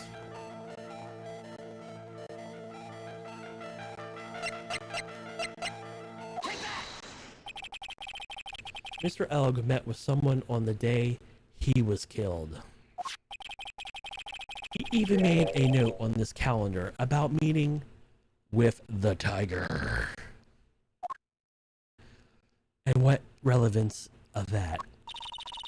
Are you trying to suggest Glenn was meeting with him to discuss his debt?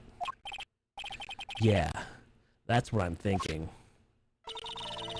But I have never heard of anything about this tiger before. Maybe he's not human. Maybe he really is a tiger. I'm no programmer, but does she really expect me to buy such a mess logic? In that case, I think it's time to introduce you to the tiger.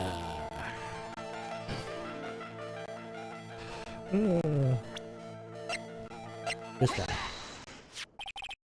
Furio Tiger, also known as the Tiger, is the boss of the loan office called Tender Lender.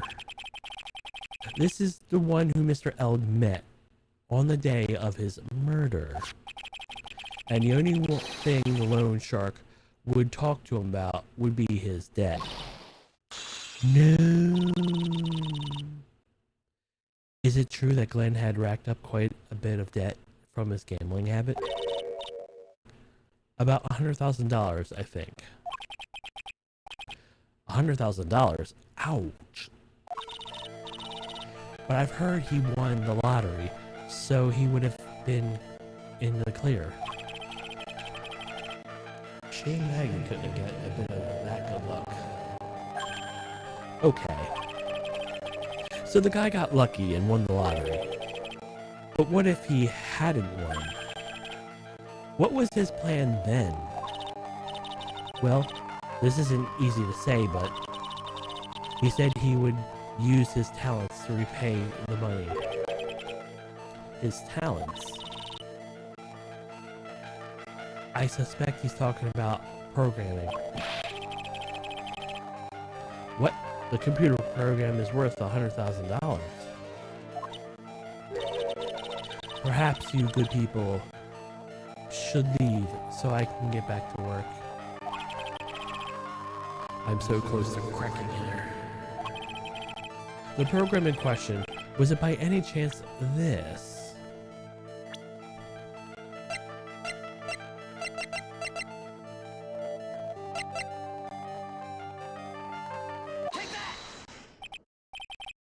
Well, this is it, isn't it? This is the virus that's infecting the computers worldwide as we speak. MC Bomber. No!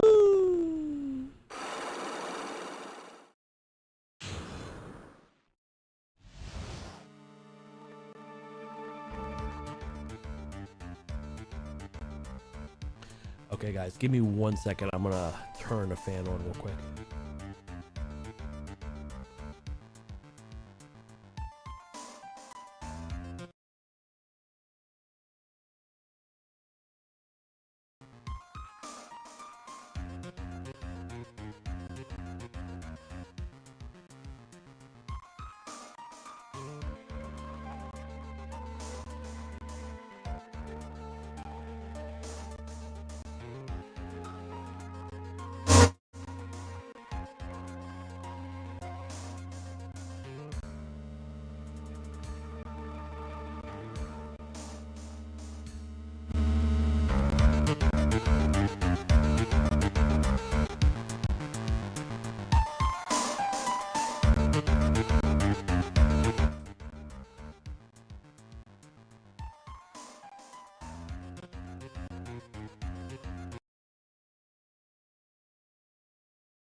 Please stop messing up. Please, please, for the love of all, please stop messing up.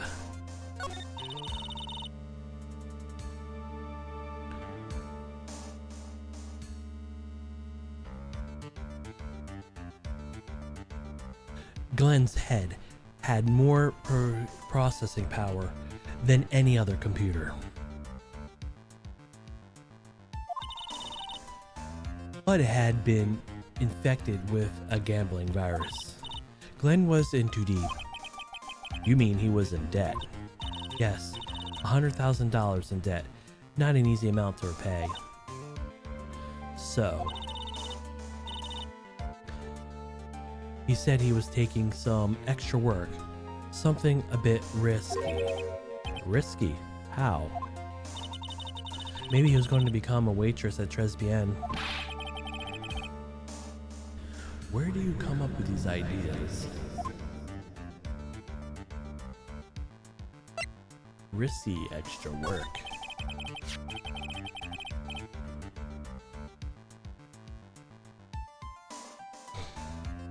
So it's safe to say that Mr. Elg was the creator of this virus, huh?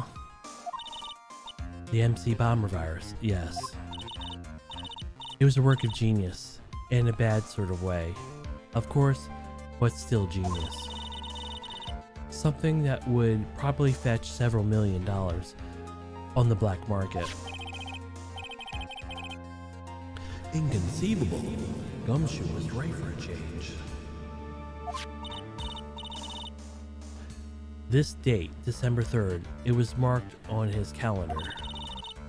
It was the deadline for repaying his debts.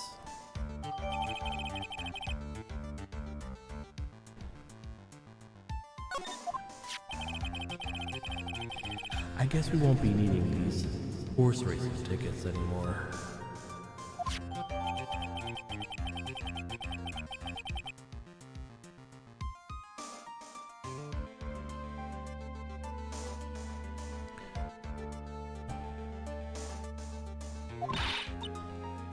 Use a trash can, Nick.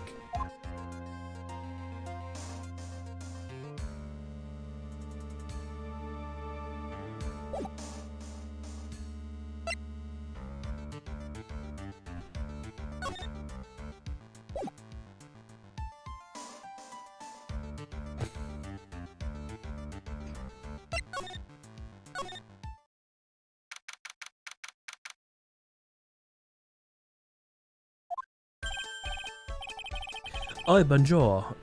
I've been waiting for you to return. Mr. Armstrong. Ah, good timing. I was hoping to find you here. We'd like to ask you a few questions. Good timing. I was hoping to find you here. We'd like to ask you a few questions. Well, he ain't got anything to tell you, fellas. It's in Who you calling Ziniope?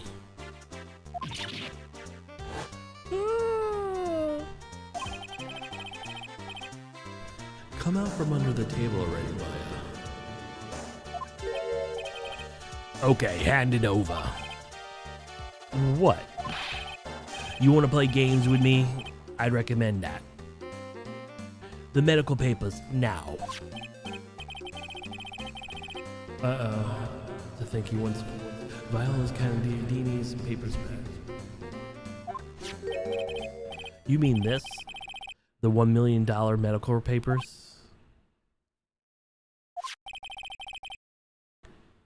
Mrs. Cavardini trusted you. That's why she said that she'd help you. Forget about it.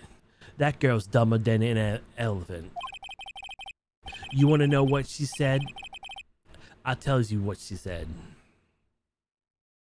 And it ain't only her face. She thinks she's got power because she's Bruto's little girl. Now that said, I can't let you have these papers. Tomorrow in court. I'm going to expose what you did to get the $1 million you used to pay this off. Are you crazy or something? I don't care if you want to give it to me or not. There's two of us in here. You got that too. Oi. Mr. Armstrong. Forgive me, Dawson.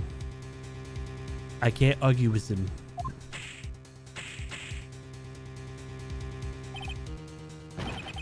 Ugh. That really hurt. Is that all you got?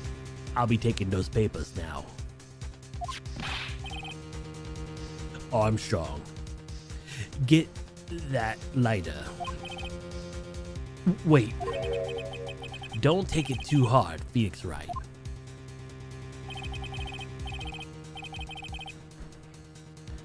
That was so stupid. I shouldn't have let my guard down.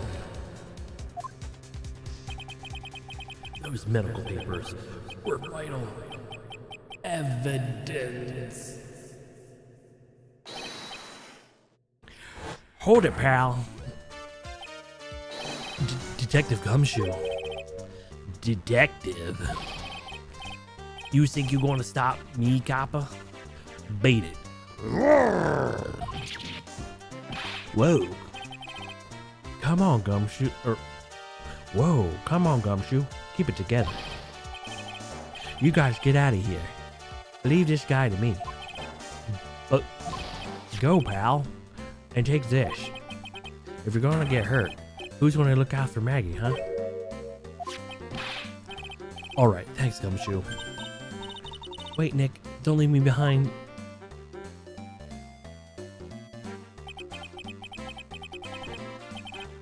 I'll get even with that guy tomorrow in court. Tenderlender is going down.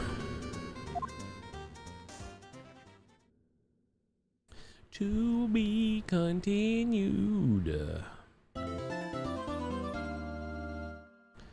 Do. Savor progress up to this point. Heck yeah. Heck yeah. Alright.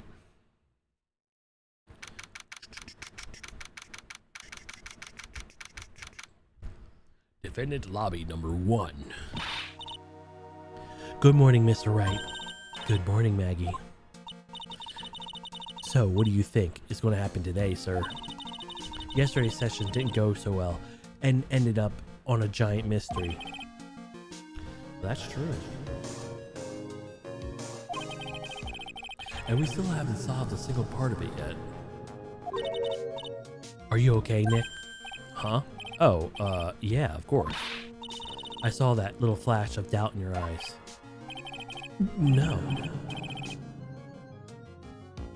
It wasn't doubt. That was, determination. Why don't I believe in you? It's nearly time, Maggie. You better get going to that defendant's seat. Roger. Don't let me down, Mr. Wright. I'm counting on you.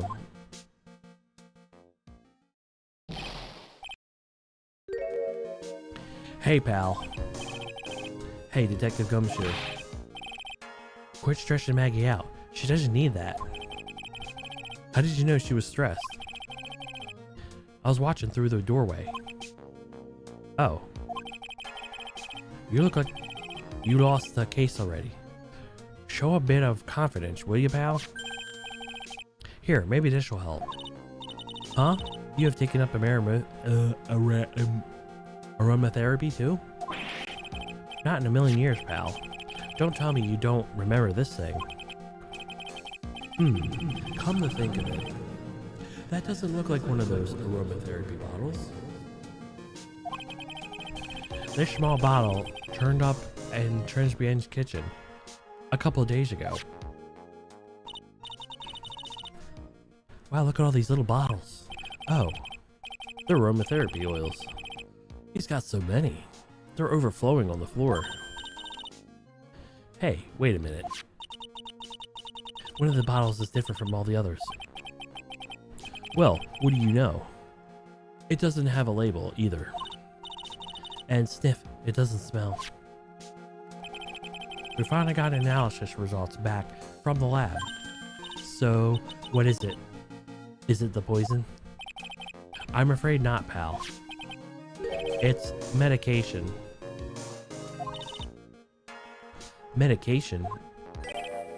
Yeah, for ears. Topical use only, apparently. For ears, you mean?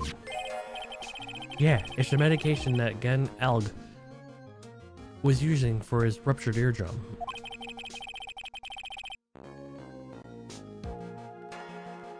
What was Glenn Elg's ear medicine doing in the kitchen? I can tell you, because he took it. What about the unidentified fingerprints? Anything else on that? Or anything on that? Someone screwed up, so they only had time to analyze the contents of the bottle. Another hour, they might have gotten.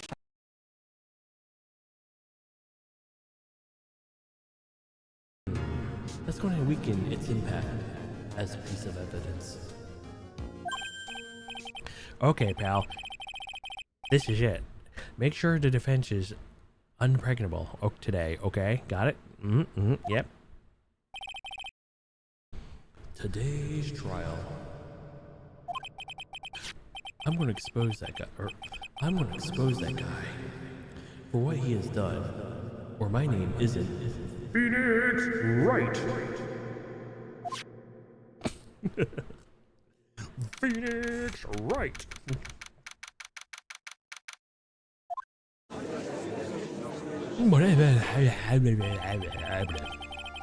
Court is now in session for the trial of Maggie Bride. You better bring it on, guys. I ain't got time for this crap again. You know what I mean? The defense is ready, Your Honor. Ready and waiting as always, Your Honor. Very good. Then we'll get underway at once. Yesterday we heard that the testimony of Victor Kudo. He claims that the witness, the defendant, putting the powder in the victim's coffee. However, the witness testimony was plagued with numerous problems. The mark on the rim of the cup shows the victim drank with his right hand. But according to the old man's testimony, he picked it up with his left.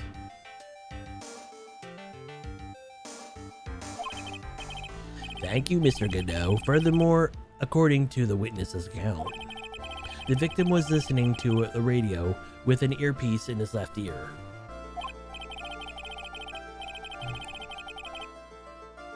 Yet the victim's left eardrum was ruptured, which made him effectively deaf in that ear. Amazing how many contradictions in a single case can leave, huh, Nick?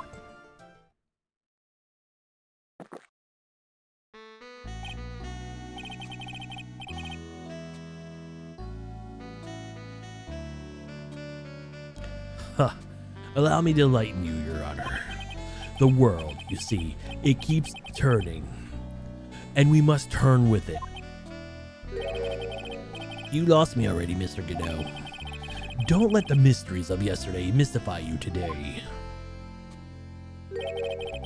Only losers think like that. We've got to change with the times. That's one of my rules. Are you implying that we've resolved these contradictions? You'll know the answer to these riddles. The old guy wasn't throwing seeds in here. He was throwing us off the scent. And today I'll prove it. Very well. At least I'll let the first witness take the stand.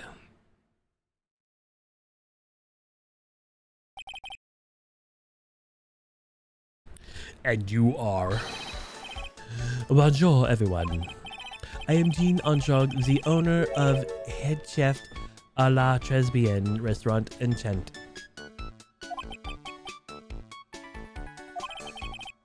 Forgive me for asking, witness, but are you a woman? Oh la la, monsieur. As you can see, I am la pert and perky gentleman, none.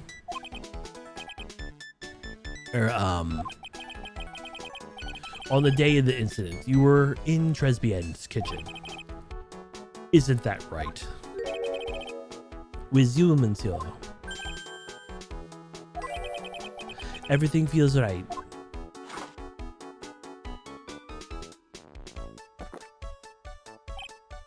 Huh. Wow, he's totally unfazed. Doesn't anything intimidate this guy? Anything? Really? Come on, man. Very well, your testimony, please witness. Please tell the court what happened that day at Tribulations. Oi! Volunteers.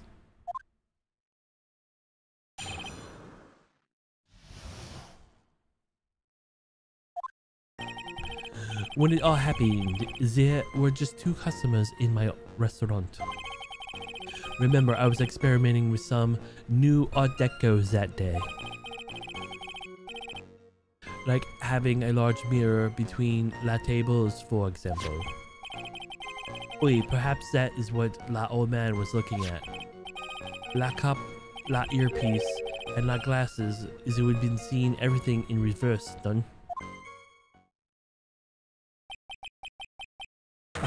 Mirror?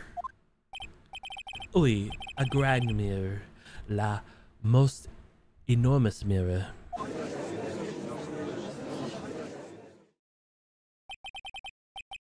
And suddenly the mystery disappears.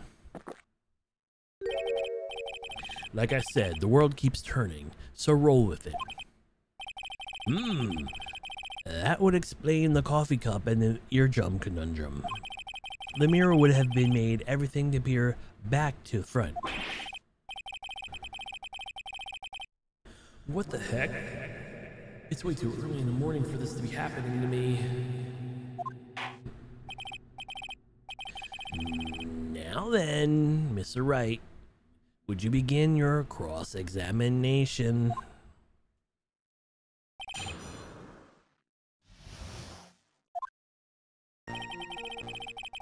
When it all happened,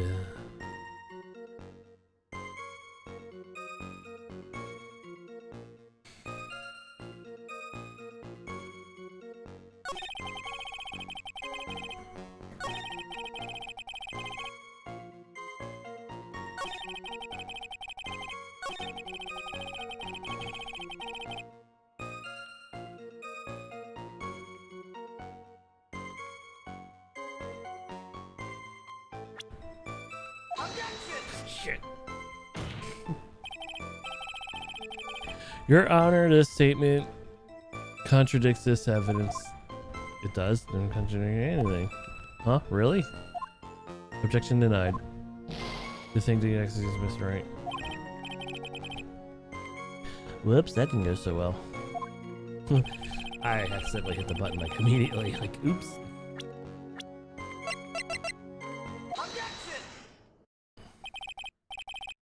The coffee cup, the earpiece, and the HMD. Let us think back to Mr. Kudo's testimony for a second, shall we? The boy was wearing the earpiece on the left. A boy was wearing the earpiece on the same side as the green lens on his specs. No question, you can lock me up if I'm wrong. It was his left ear, without a doubt. To summarize, you were told both the HMD and the earpiece were on the victim's left side. Now, if Mr. Kudo saw it in the reflection of the mirror, that would mean the HMD and the earpiece were actually on the victim's right side. Exactamente. You see, monsieur, that is what to think about. It was not so hard, none. Unfortunately, that's where we run into the monumental contradiction with the facts. If Mr. Kudo really did see everything in a mirror, Then why is the HMD now on the wrong side of his head? Order, order, Mr. Wright, is this correct? If the witness generally observed the victim's reflection in the mirror, then we would expect the victim's earpiece to have been on his right eye.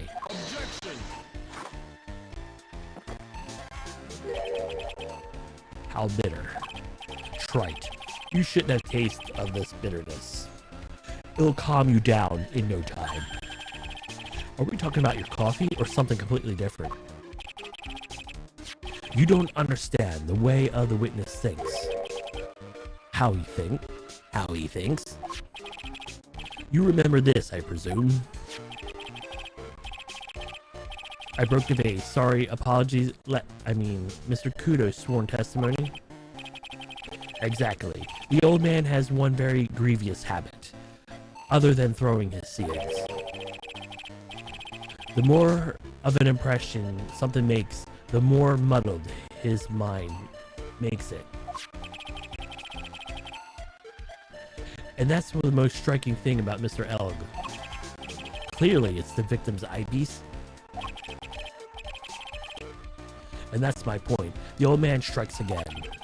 Mr. Elg's HMD made a big impression on the old man.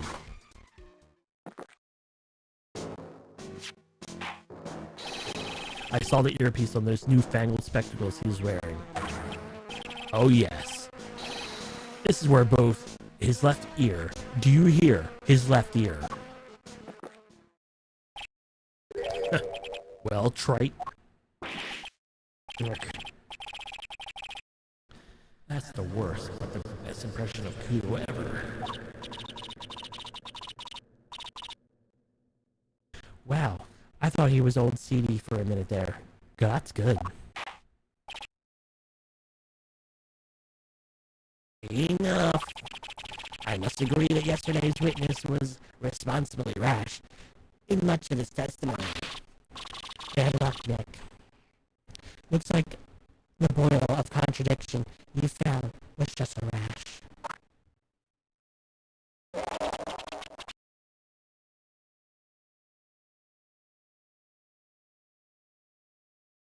Can't be beaten by a handful of seeds, nor can a lie. So exactly was the old man looking at? Fill us in, Mr. Armstrong. Go on, tell us the court. We're all ears. Oui, I can explain. Please, if you look at the plans of the restaurant. The mirror.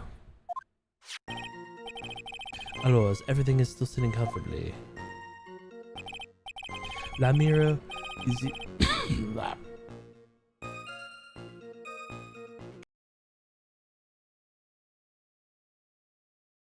that.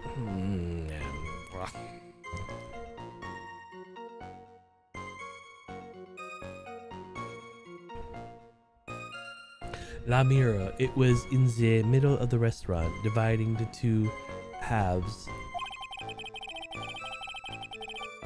There were only one seat from which you could have seen the image of the victim. That is the seat, is the table. Next to the victim is the old man was sitting. After the terrible incident occurred, I moved la mirror so it would not be in the way. But naturally, I did not touch anything else. I see no problems with the explanation we have just heard. From the table next to the victim, Mr. Kudo could have seen the victim in the mirror. What a naughty little croquette I am.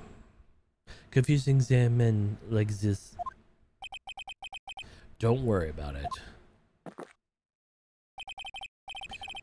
We can keep it up, except for the guy breaking out in a cold sweat over there again. I hate this guy. You said you didn't touch anything else from the part of the mirror. Are you quite sure about that? Volunteers, of course. Very well, Mr. Wright, your cross-examination, if you please.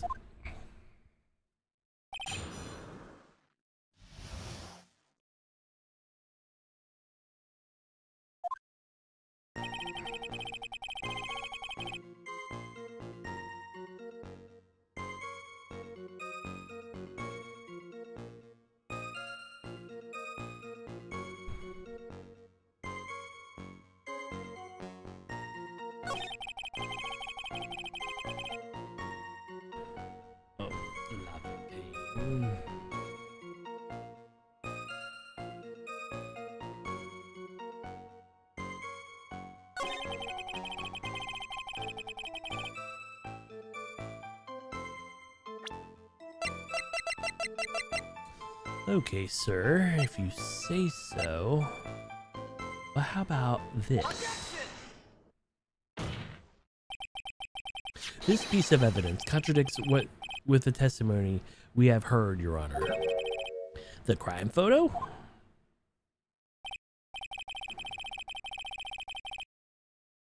Yes, this photo clearly shows something that is theoretically should not exist. What on earth do you mean by that, Mr. Wright?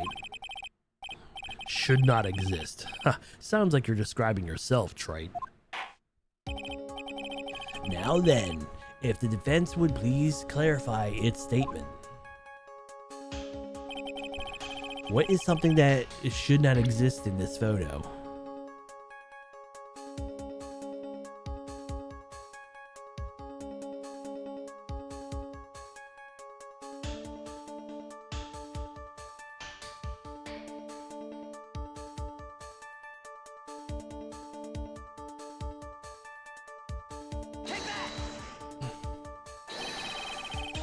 I think it's pretty obvious that this is what should not be in the picture. And the vase? What possible connection does that have to do with the witness's testimony? Your Honor, I'm telling you that there should not have been no vase on this table. Because it's very clearly contradicts this piece of evidence.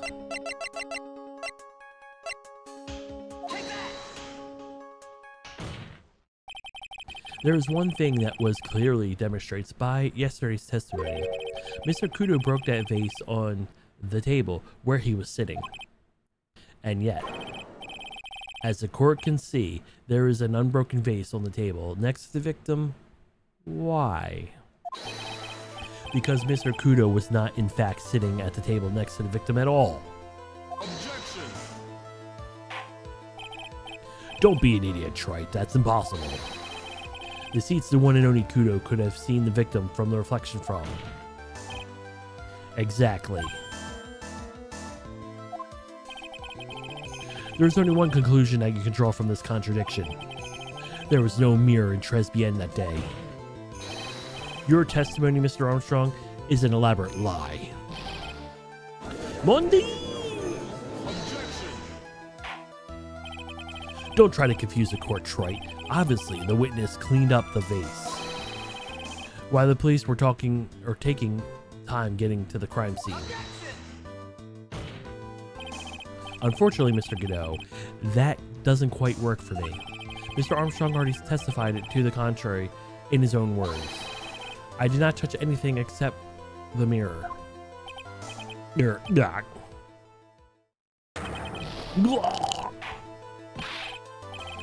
Well, witness, what do you have to say for yourself? Sniffle. I was right. There was no mirror in that restaurant that day.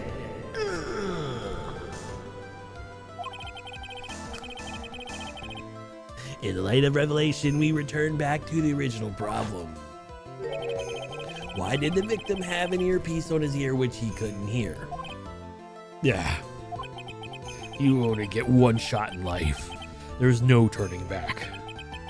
If you want to claim that mirror wasn't there, Trite, then this problem is all yours. How do you explain what the old man saw?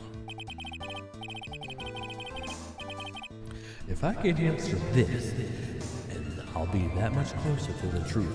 I can feel it.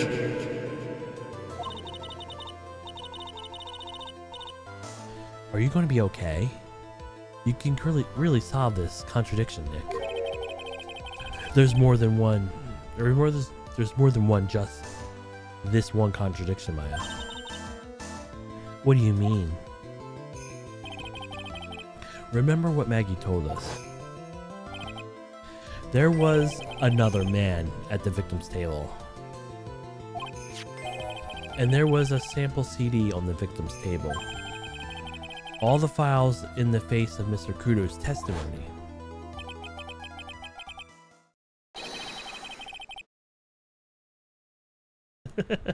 Yes. And to think, I know the reason why, in this case, is adding up. Well, Mr. Wright, let's hear your answer. Yes, Your Honor. The reason behind all the contradiction in Mr. Kudo's testimony is simple. Mr. Kudo made a mistake. The ear doctor made a mistake. The victim was a pony. Phony. It is Mr. Tiger.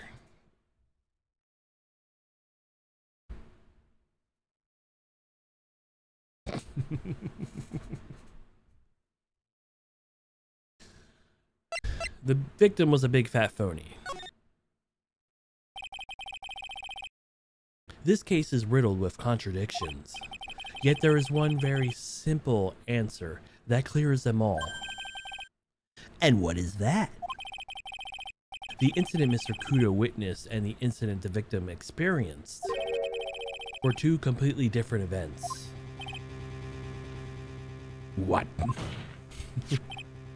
Yes, the victim Mr. Kudo saw Mr. Glenn Elg at all. It was an imposter, a phony pretending to be Mr. Elg.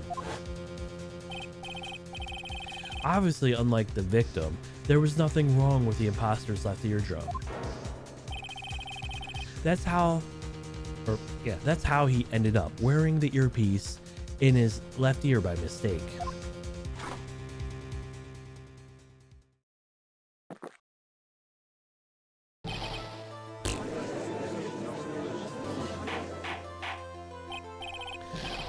Order in the court, settle down or I'll clear the courtroom. Quiet, Gramps. Why don't you clear out here, huh? What did you say? Trite, are you saying that Mr. Kudo saw was a setup? Uh-huh. Yes. Someone pretending to be Glenn Elton and acted the whole coffee poisoning. All for the express purpose of creating a witness out of one Mr. Kudo, Victor Kudo. Objection. Get real, Trite. Why would anyone want to do that? Isn't it obvious? One thing Mr. Kudo was most insistent about in his testimony was the serving girl. The serving girl. No.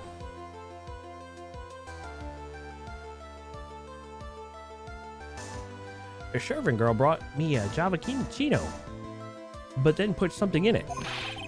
The serving girl right there, the defendant's chair. I remember her well. No, you don't.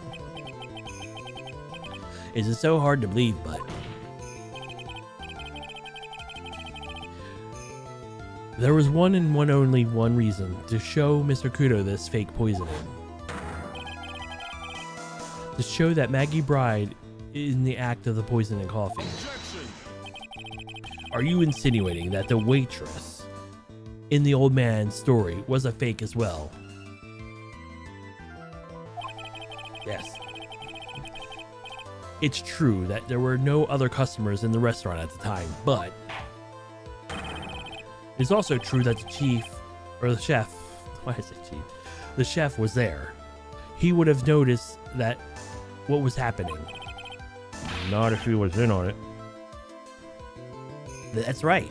Well, witness, if your restaurant was really if the restaurant really was the scene of such theatrics, you would have to have known about it, correct? Ooh la la is the most difficult for me. No, it's quite simple. All you have to do is testify. You are under oath, after all. Was there in fact a phony at Tribulations that day? The defense demands Mr. Armstrong tell the whole truth about what happened.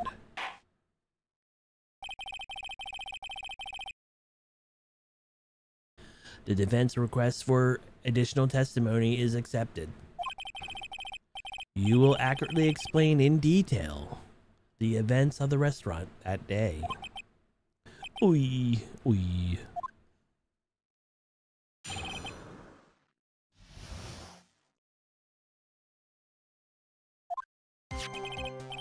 La victime, Monsieur Elm. It came from the restaurant alone. I remember la old man arrived not long after him. There were no other customers. Except for the two I'm just ignoring that was in that place. Because I owe them a lot of money. When he got word he won lottery, Mon El became very excited. It was approximately 5 minutes after that lead poisoning incident occurred. No time for a phony to do la acting.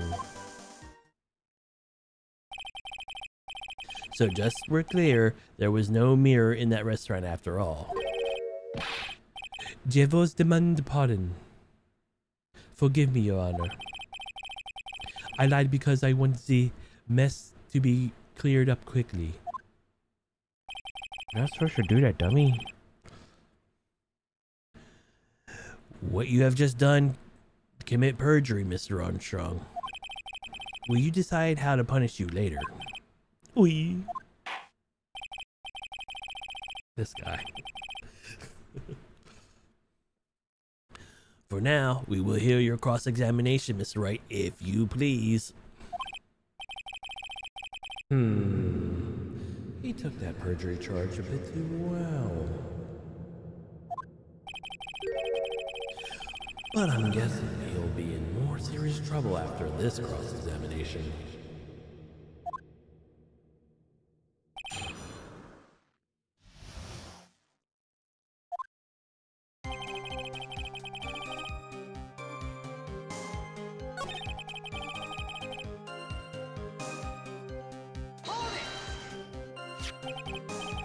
By old man, you mean Victor Kudo, correct? Oui, it comes often for my special coffee. I drank your coffee once, Mr. Armstrong. It's special, I'll give you that. It's worth a sip just for the experience. Oh, you make me so happy, monsieur. You're the most welcome anytime. I said it was worth one sip, nothing more. So it probably tastes like dirty dishwater. So old Mr. Kudo arrived at the restaurant around the same time as the victim. Maybe I should ask about his arrival in more detail.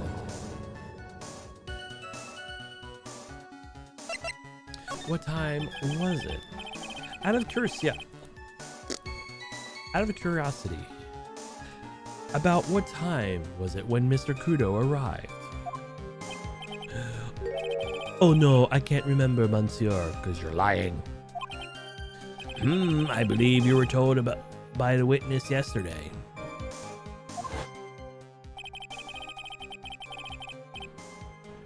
The crime was reported around 2:25 by the time the scary old man sure. Does that perhaps jog your memory, witness?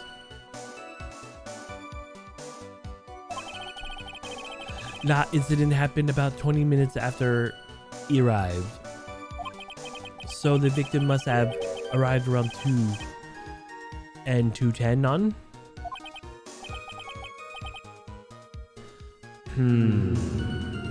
Just after 2, huh? Thank you for your help in jogging my memory, monsieur. You're wonderful.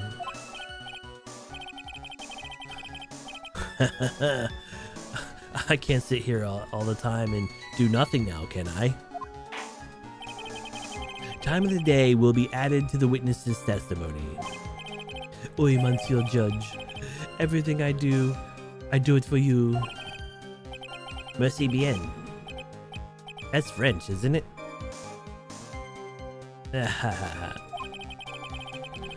I'm glad I'm one. Oh crap. I hit the button. That time it was my fault. He's even humming a song to himself.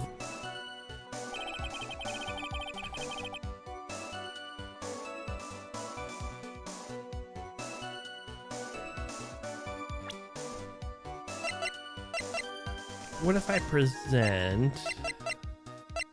Where's it at?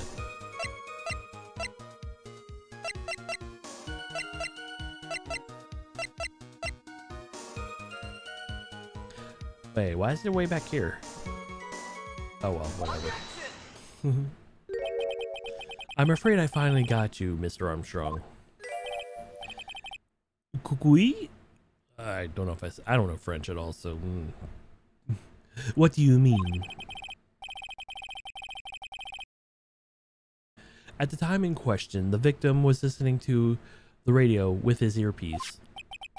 The show he was listening to was Millionaire Radio. Each week they announced the winning numbers at the $500,000 lottery ticket. Please, that must be the show Mon Elg was listening to. I can't see any problems with his testimony, Mr. Wright. I wonder. You say the victim arrived at the restaurant after 2. Correct. Oui, I'm sure of it. I remember it perfectly now.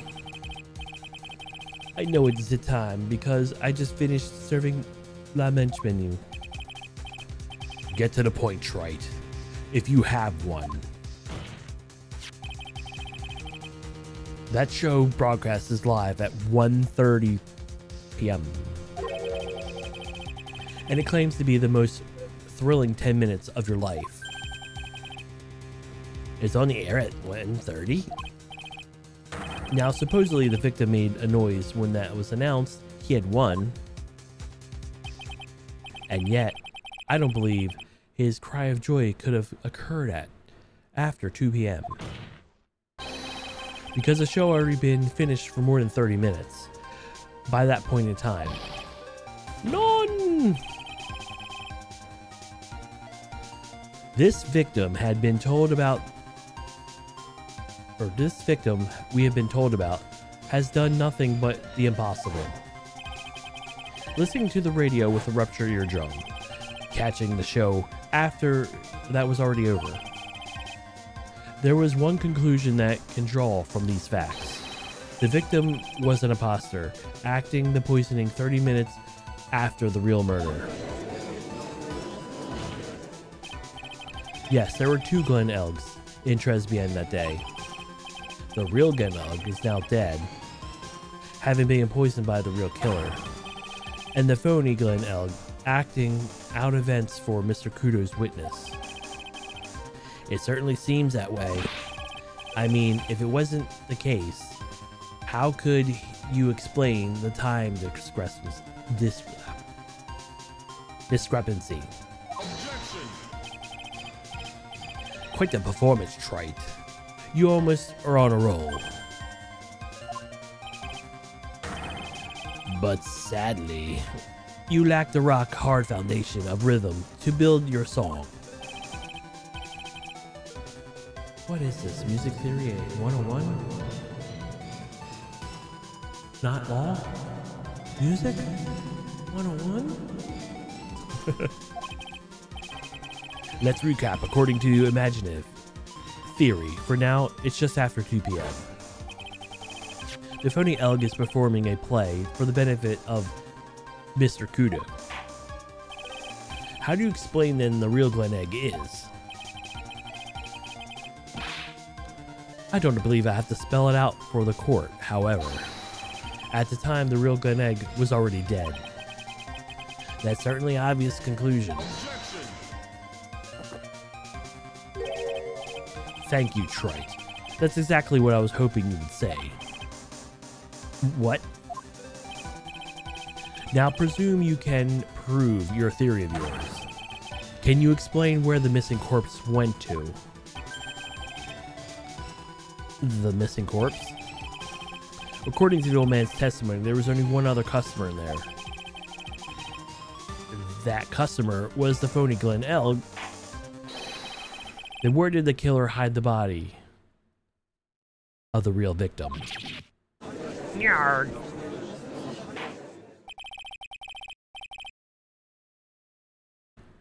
The prosecution has a valid point, Mr. Wright. If your theory is to stand up to examination by the court, you must provide proof by answering the prosecution's question. Where did the killer hide the body? Yes, Your Honor. No conjecture, Wright. Let's just hear some facts for once. Show the court a piece of evidence that proves where the body was hidden. Evidence? What's with the intense pressure in here all of a sudden? I thought I had him with a contradiction.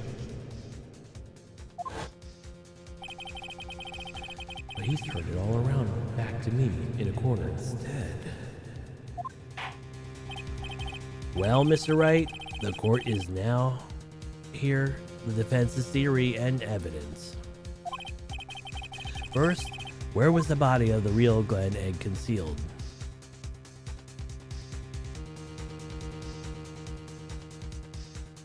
It would have to have been dangerous to take the body outside. Obviously, the body must have been hidden somewhere inside Tribulations. Interesting. But where could the body have been hidden inside the restaurant? Perhaps you could care to show us on these floor plans, Mr. Wright.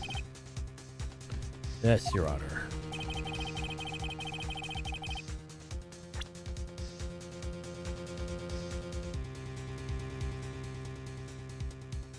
Okay. This should be obvious. If Kudo's sitting here, they could easily just put him right there. The body was hidden in here. I see.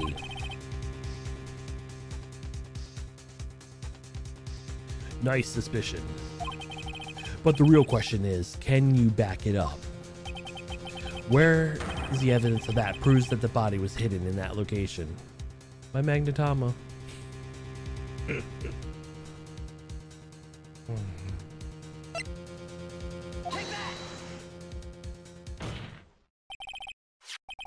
Mr. Armstrong, do you recognize this bottle? None. I have never seen that ugly bottle before in my life. I only use the very best bottles, monsieur. The highest quality for me. Where was that bottle found, Mr. Wright? Interesting enough, Your Honor. It was found in the kitchen of Tribulations. Oui? But I only ever use the bottles of aromatherapy oils.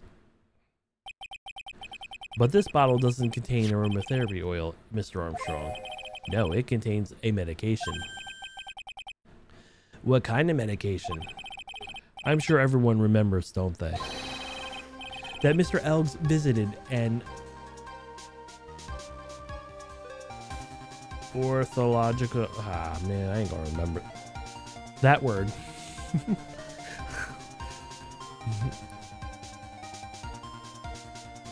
Clinic, and was given medication on that day.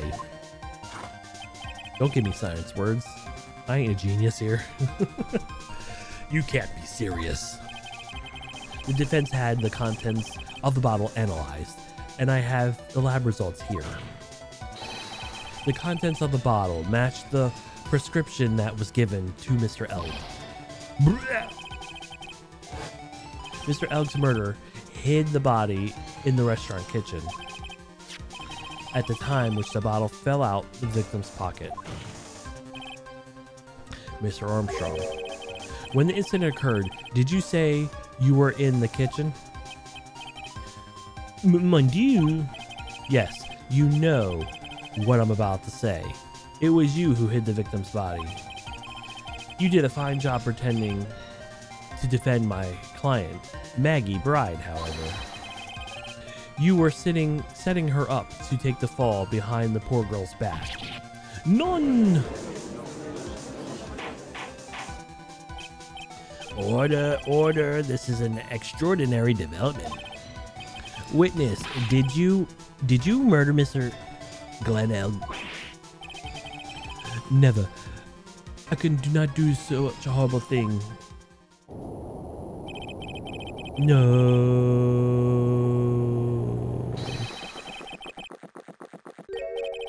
Mr. Godot. The bitterness. Every time I get tied to, I always down a mug of coffee. I drink too much. I am a caffeine addict. 17 cups in a single court case trial day.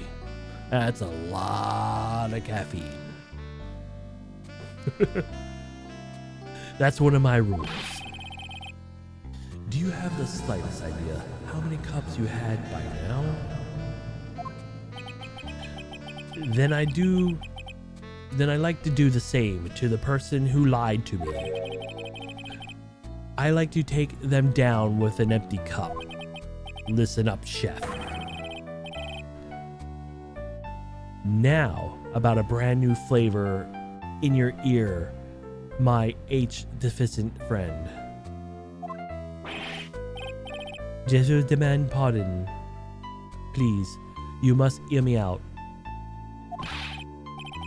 It's a trap. Listen to me, por favor. Perhaps hablo nes español, Mr. Armstrong, and por favor is Spanish.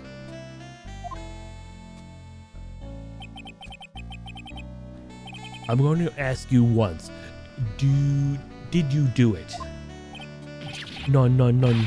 Absolutely none.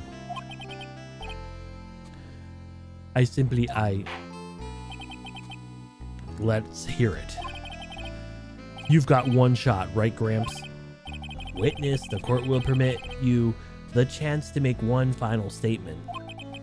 If you lie under oath again, Mr. Godot's coffee mug awaits you. And so does my gavel. Oi, it is clear.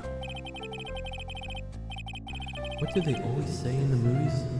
I got a bad feeling about this.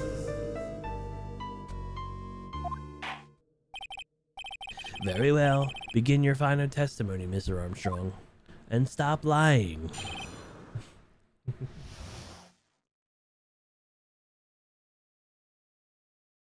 The confession.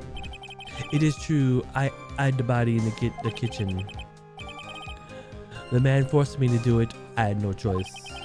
I had to go with him because the reason I could not refuse. But I did not kill him. I swear it. You must believe me.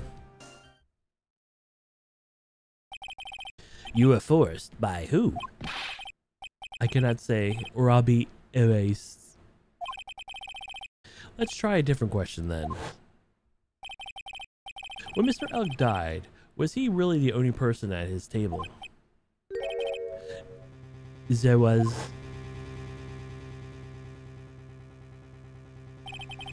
There was another man.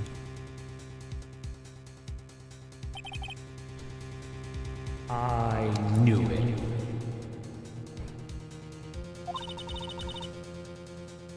Maggie was telling the truth.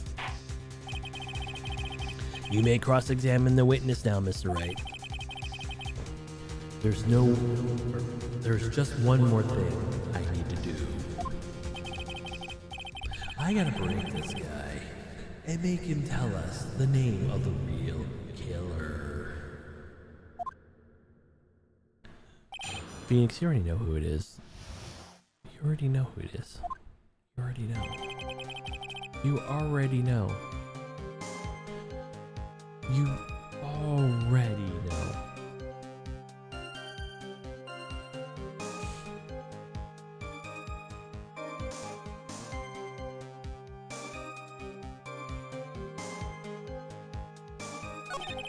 A man forced me to do it, and his name was...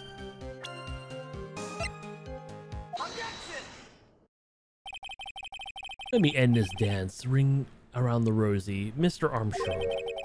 This is the man that you've been referring to. Ah. Who is that?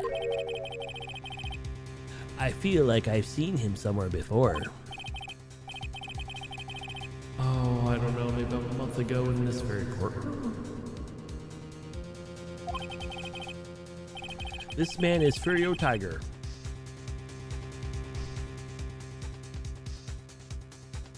He is the manager of the loan office called Tender Lender.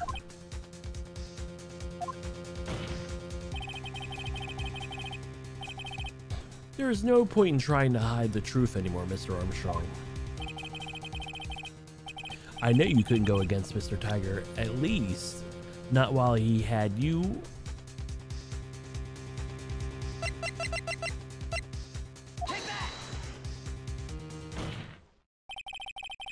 A $500,000 loan from the black market loan shark.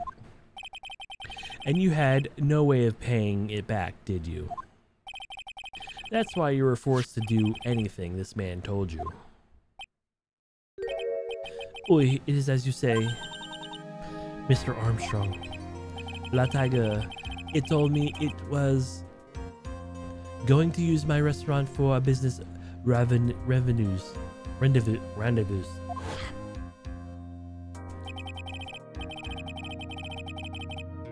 On the day in question, he was meeting the victim on demand that repay his loan.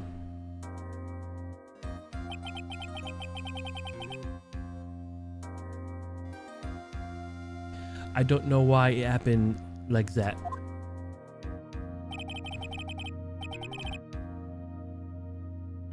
I just did what he told me to do. I had no choice. I carried la body a la casa de Maggie out la dining area into the kitchen. After that, I tried to forget what I had seen. I think we can all safely say that the man who forced your hand was Miss Furio Tiger.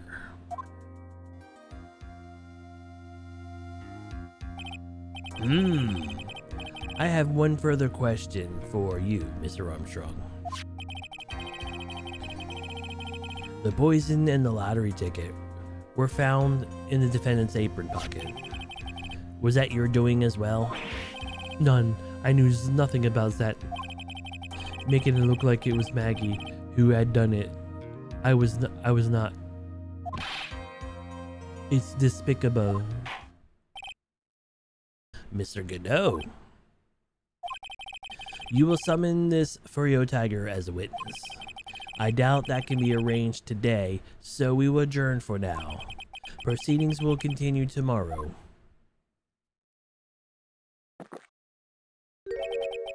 30 minutes. What? The trial will go on. I'll see to it myself. I need a half an hour to get that guy on the stand, not a minute more. How the? Don't sit back and relax yet, Wright. No one knows, no one knows if that chef is really telling the truth or not. This trial could go either way.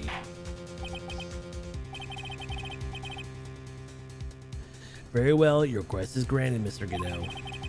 We'll resume once Mr. Tiger is ready to take the stand. Until then, court is adjourned for 30-minute recess.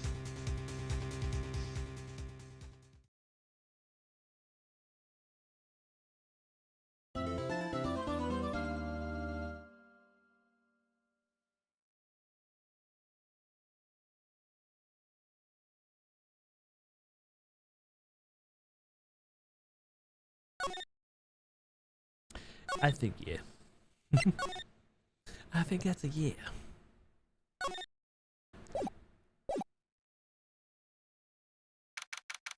Anyway.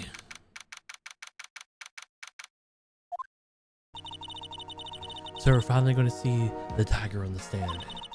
We almost got this case won, Nick. I wish I could agree. Huh? When I cross-examined Mr. Armstrong just now, he said he was doing what the tiger told him to do. But Mr. Godot picked up on it, remember?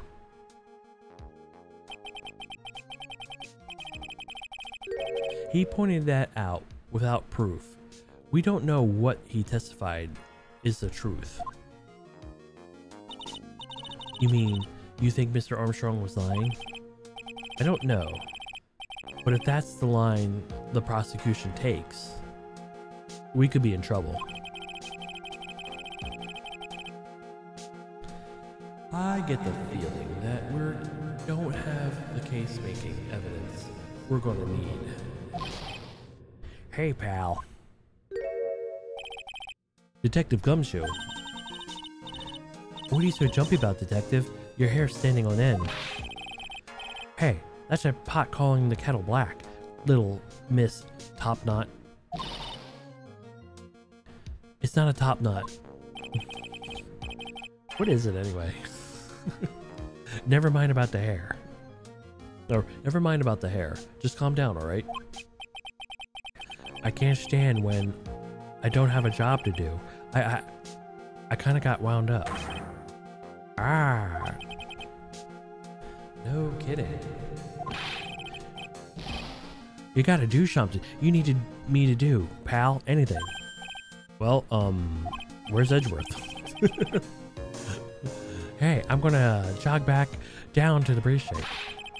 I gotta go get some brains analyzed for you if you got an hour. An hour? The trial will have reconvened by then.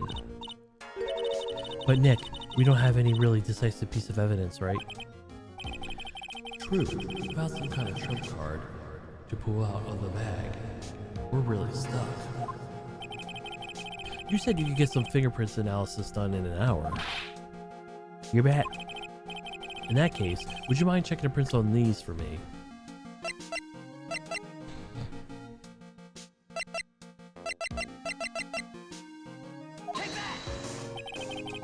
Take that! If we're going back to the station. Anyway, could you find me whose prints are on this?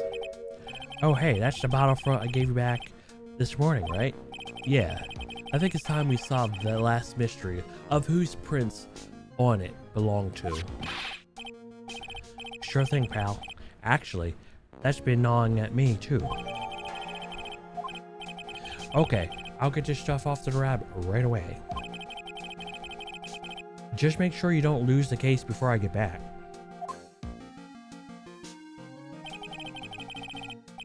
This is pretty much the final showdown, I guess.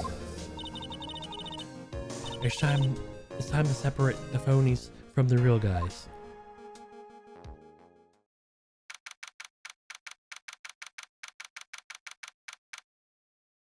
Oh yeah. Oh yeah.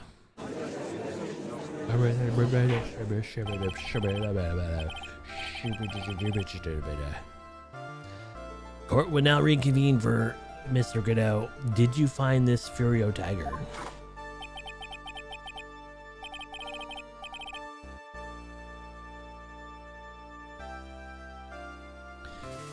I even tamed him for you.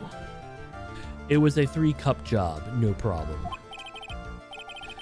Tamed him? The kind man named Furio Tiger. Oh, come on. He's pretty lively. Be careful. He still bites. Very well. Please show Tiger to the stand. The Tiger X thing. I don't want to know. No, it's Tiger X, not Tigrex. It's not Tigre either.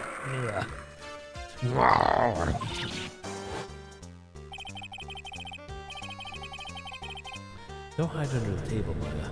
Unless there's room for me down there too.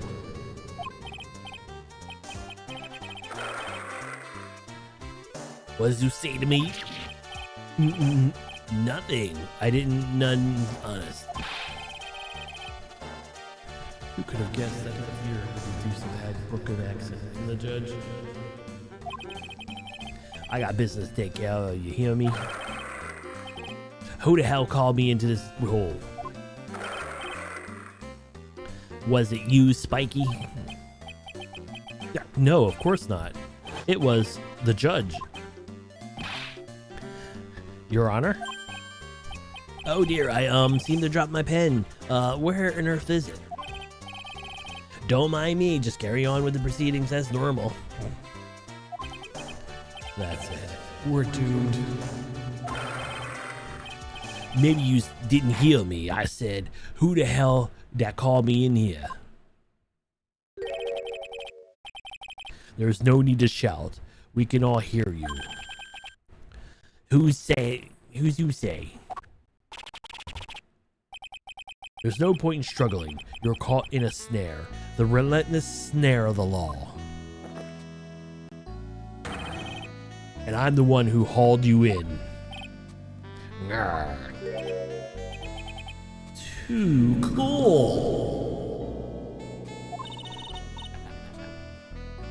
Don't let him get the better of you, Nick.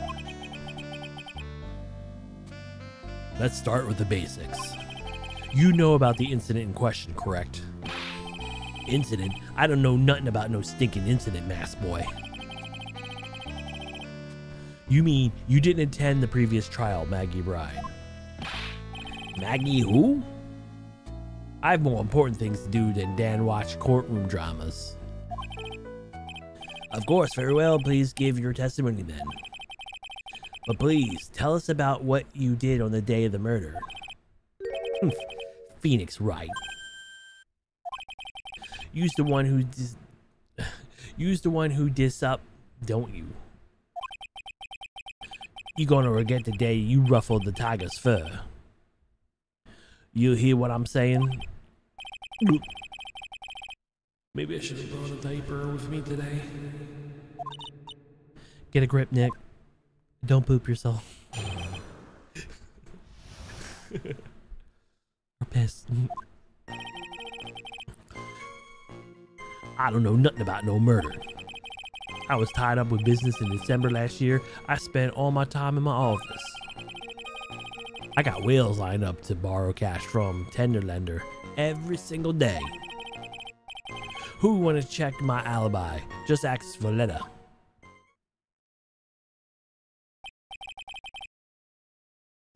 Ah, at least I found my pen. Very well, then Mr. Wright for cross-examination.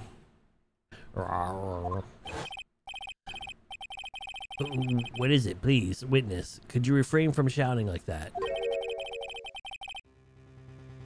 You know the games that guy plays. You know the kind of games that the guy Blue plays. That lowlife ain't no lawyer. He just punches at stupid details till he wins. Lowlife, me? Listen up, smarty. Every time you ask me something that doesn't relate to this case, I'm gonna bill you $50,000 and I'm gonna borrow it. The cash from me. That's one loan contract I refuse to sign. And don't think you ain't gonna hurt when you tangle with the tiger.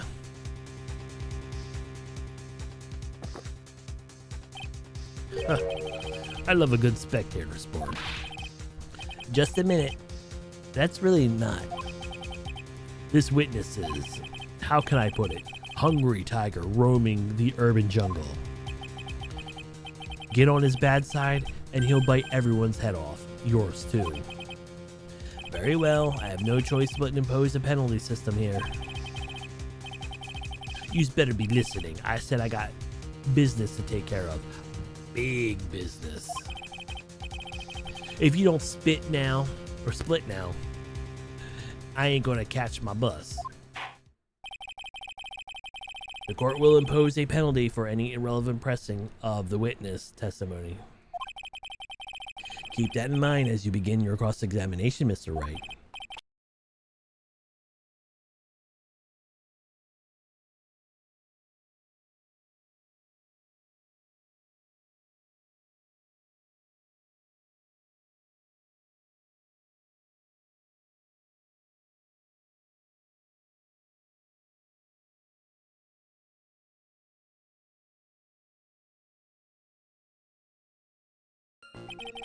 Are you sure about that?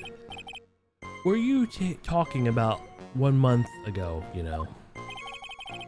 You see, these teeth, that's how sharp my secretary is. Sharp? Is he talking about Viola Cavardini? She writes everything into my scheduler. December, mainly in the office. That's what it says. So that's where I was.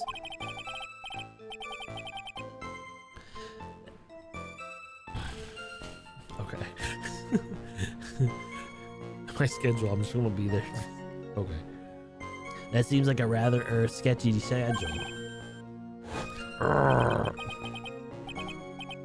There he goes again. What the tiger did call December isn't an issue.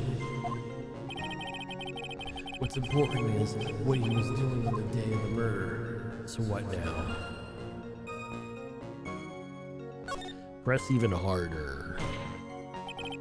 Mr. Tiger, what do you want?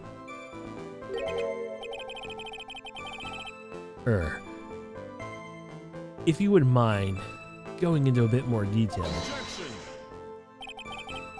This is a dead end, Trite, and you know it. Remember the rules. No, it's essential to what we established with the witness's alibi accurately. I agree. The victim was killed on December 3rd. You were in the office that day too? Maybe you ain't listening. Of course I was. I never set a foot outside. I had a meeting all day with a bunch of cats wanting to do business with me. I ain't never seen that young kid before.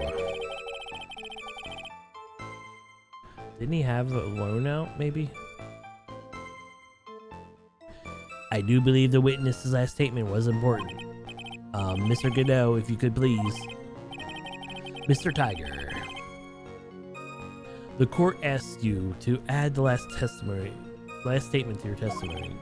Huh. Don't be an animal, beat you. Be a man. Your honor, and ask him yourself.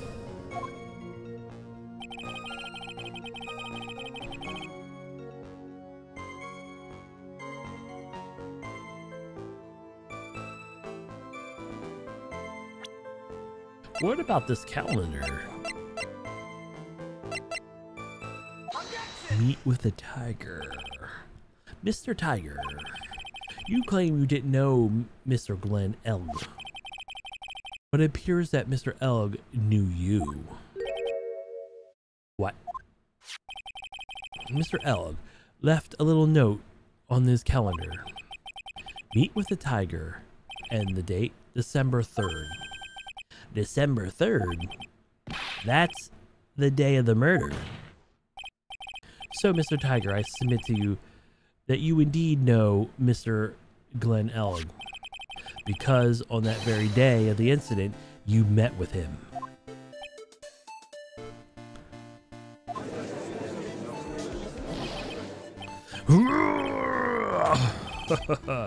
Not bad.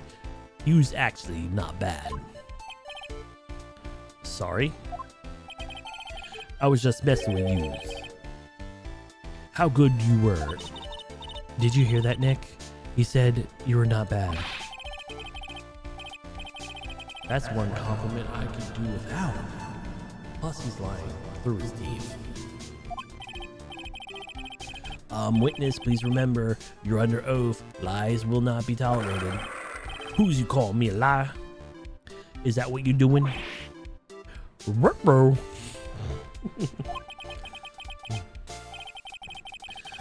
So you claim that you're saying, or So you're saying that you claim to have never seen that kid before is the truth? I said I'm dead serious. You ought to believe that's truth.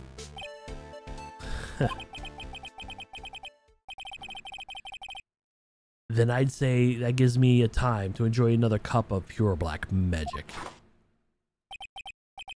That is why you testify to the court again, Mr. Tiger. Oh yes, would you mind indulging the court witness? He never actually met the victim? But that's gotta be a lie right there. It's time I nailed this guy.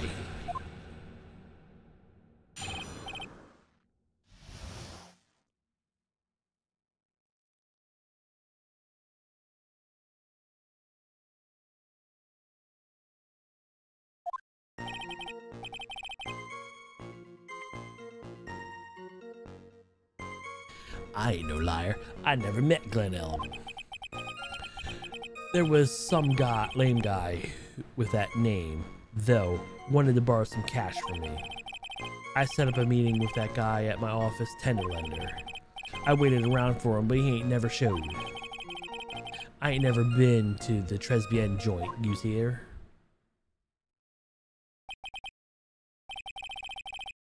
I see. All that seems perfectly logical. You had arranged to meet with the victim, but he didn't show up. I've heard this is pretty hard to keep appointments when you're dead. Very well, you may begin your cross-examination, Mr. Wright. Yes, Your Honor. Didn't I tell you I got a big deal going on today? I ain't gonna make my bus now. I'm gonna have to take the express train. That bill's going straight to you, Miss Wright.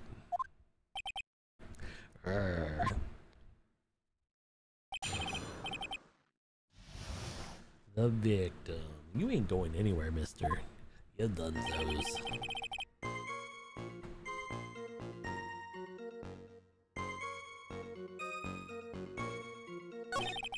There's something I knew. I set up a meeting with him, but he was not there. Around the time, never showed. I ain't never been to that Tribulations joint. See here.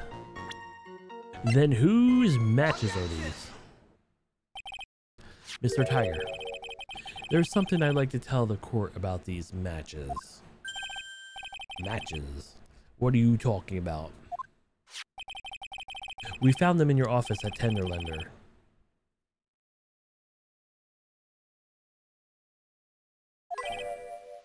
What? You really never been to Tribulations before. What's the book of matches in the restaurant doing on your desk?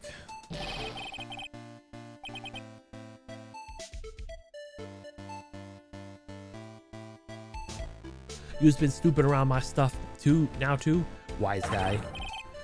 What do you do with my ball chain? Ain't no broad controlling me. Order, order. Well, witness, I think it's time you started telling the truth, don't you?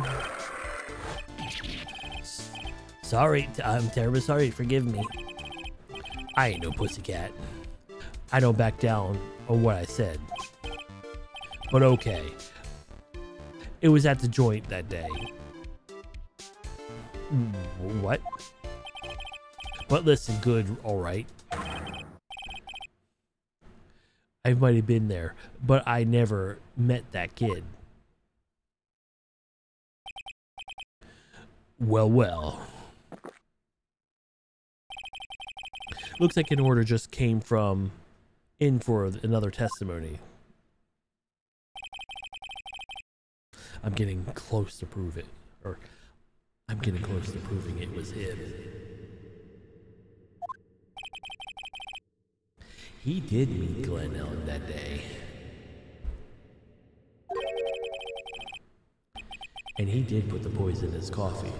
He must have.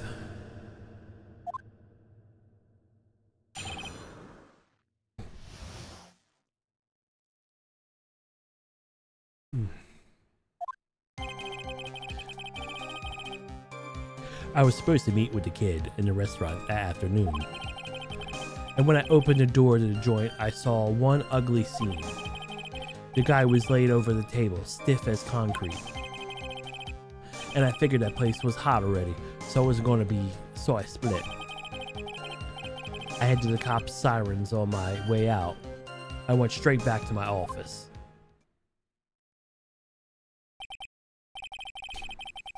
I see. You didn't actually meet up with him in the end.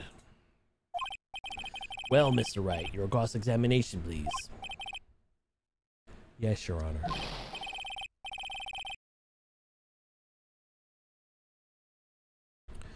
Hold it.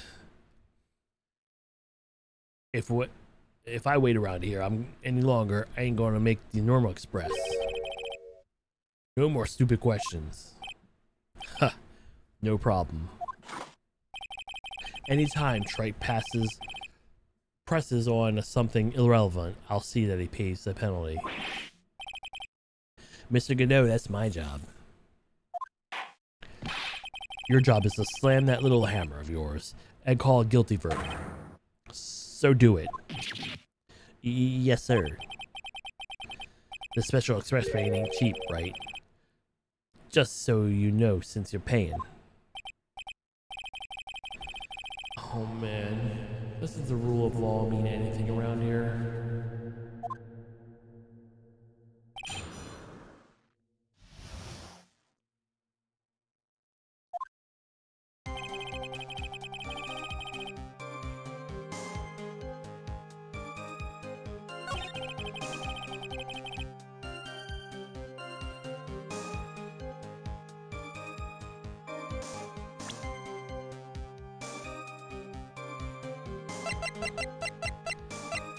Okay, but what about this? You're something of a loan collecting pro, aren't you, Mr. Tiger? No one escapes the tiger's clutches.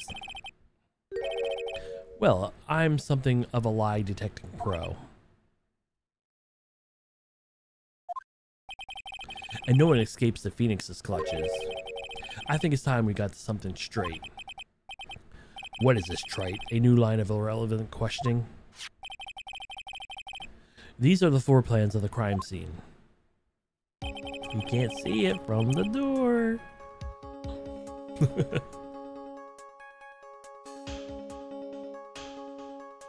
You say you were standing at the entrance, Mr. Tiger. From there, your field of vision would have covered an area something like this. Indeed, the witness would have had a clearer view of the victim's seat. Isn't that what I just said? I saw the back of the kid's head. Unfortunately for you, that's not possible. If the court would think back, you'll remember that between each of the tables is a tall partition. Why, that's true. Now look at these plans again. The truth is painfully obvious. From the entrance, the field of vision of any customer walking in ends here.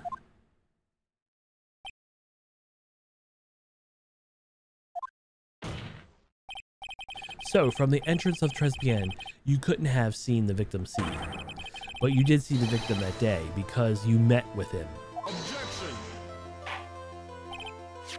Wrong. You have forgotten the old man's testimony yesterday. The victim was alone at his table. But the defense just proved that the point was moot. The victim's witnessed by Mr. Kudo was not Glenn Elg, but a fake. What?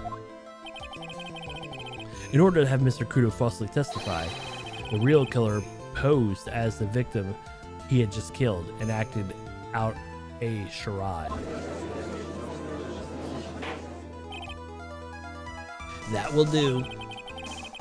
This trial has gone long enough without the obvious questioning being answered. Who exactly is the real killer and who impersonated the victim? You say the killer murdered Glenell, and the impersonation of his victim's performance for Mr. Victor Kudo. In that case, Mr. Wright, reveal the identity of the criminal to this court. How about the only guy that's been doing all this impersonation? Obviously, the killer is Furious Tiger. No one else could have done it. What? Well, witness? Now that's cute. You think you can pin this on the tiger? Maybe you didn't understand. The tiger is the king of the jungle. And if he dares to say it again, come on, you got guts. You mean to threaten me, Mr. Tiger? It's the defense. Go ahead, witness, Mr. Wright. Mr. Wright? Sounds like it must be you, old man, because you got guts. I can give you that. Mr. Wright, don't leave me to handle this alone. Huh. Perhaps I can lend this embarrassment. Mr. Godot. Let's just go back over Mr. Kudo's testimony one more time. The old man didn't see the victim. Oh, no. The servant girl brought a cappuccino, but she put something in it. There's no question about it. She's very conspicuously put some white powder in there. The victim he saw was the real victim, or not. That doesn't matter. But the fact remains he saw the accused put the poison in the coffee. Yes, it was the waitress who poisoned the coffee. Very impressive, Mr. Godot. Waiting for my absence to launch your attack. Huh. For your pen at last, Trite. It was in my pocket. Ahem, but anyway. Mr. Kudo witnessed people that day. He saw the victim, supposed Mr. Glen Elg, and the waitress from behind. Yes, and your point, Mr. Wright? I think the conclusion is obvious. If Glen Elg was really the killer in disguise, then surely it's possible the waitress was also part of the show. What? You mean the waitress was an imposter as well? The defendant, Miss Bride, fell unconscious immediately after the incident, as someone used her feigning to hatch an elaborate plan to pin the murder on her. Who on earth was it?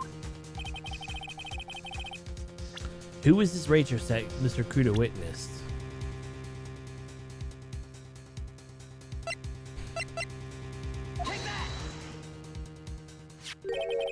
Who's this woman? Her name is Viola Cavardini. She is an employee of Tenderlender, who's making a big mistake. Do you know who Viola's grandfather is? You better going home in an armored truck tonight, if you know what I mean. Stop shaking it. Where was I? Yes, the defendant, Miss Bride, was stated the following. Well, when I took the coffee over to the victim's table, it was true that there was another customer in the restaurant. She was sort of creepy and had a cackling laugh.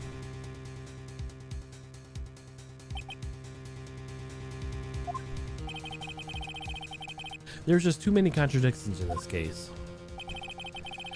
The second man at the victim's table was nobody but Miss Bride seems to have seen.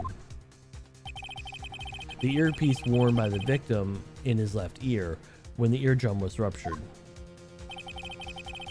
The radio show he was supposedly listening to a half hour after it was over.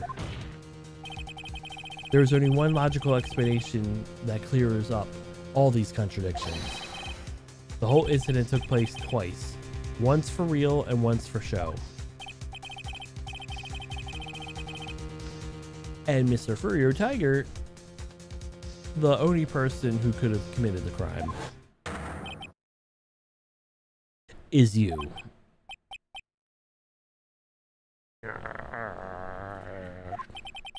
Witness, what do you got to say?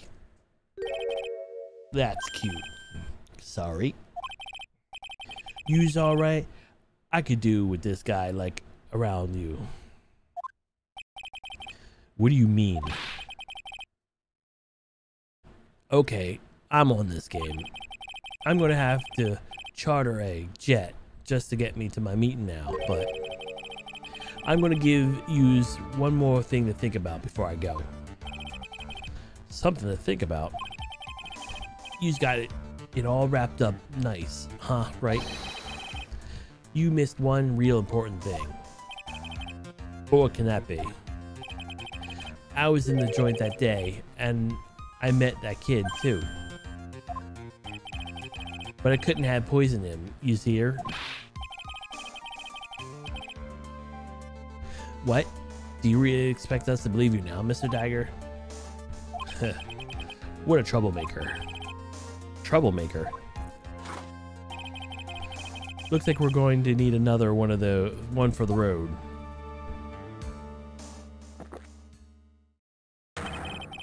One more steaming cup of hot testimony. Indeed. Witness, will you explain yourself to the court? We will give you one more chance to testify.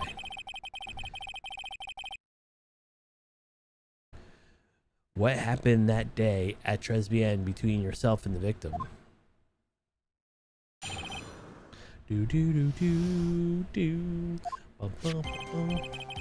Yeah, I loaned El Cash about $100,000. That day, we was due to have a little chat. The kid had hit his payback date, see?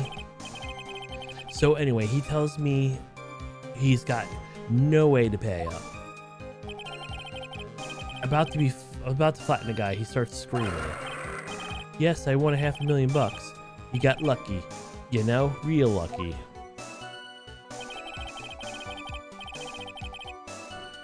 That other waitress hadn't done what she done, everything would have been over. Now I see that the principal amount was loaned to Mr. Elg for $50,000. Yeah, well, those are the vig to take into account. Interest will build up fast, you know. That's faster than fast. $100,000 is twice the principal. And the repayment deadline was for December 3rd, that day of the incident in question. Yeah, he was the one unlucky kid. He got $500,000 just in time.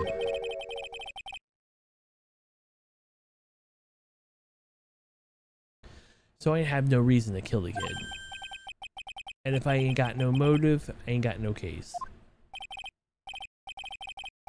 His motive? He has one. But what is it?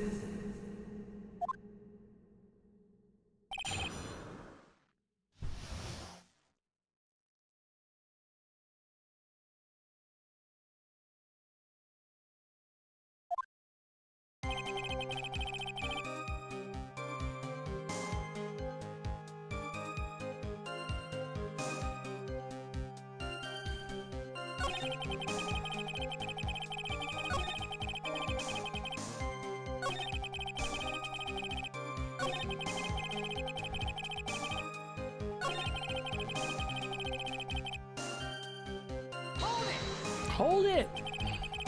The waitress, you mean? The girl with the glasses in the defendant's chair. Who else would I mean? If she hadn't got away, things would have been bada bing, bada boom, over there and done with. Maybe I should push a little on this. What exactly are you implying the defendant did? How about you go ask Four Eyes about $500,000 ticket? She wanted it so bad. She poisoned Elg's coffee. A likely theory. Your word hasn't held water lately, Mr. Tiger. Let's not forget that the witness actually was at the scene tonight. The law don't exactly agree with some of the deals I send down. I couldn't be there when the cops showed up, so I split. I see. Your Honor, the witness' last few statements are worth a good 2 cups of good coffee. I concur, Mr. Godot. You will amend your testimony accordingly, witness. So that's what you have to, Phoenix Wright? Thanks to what she did, my business that kid was over.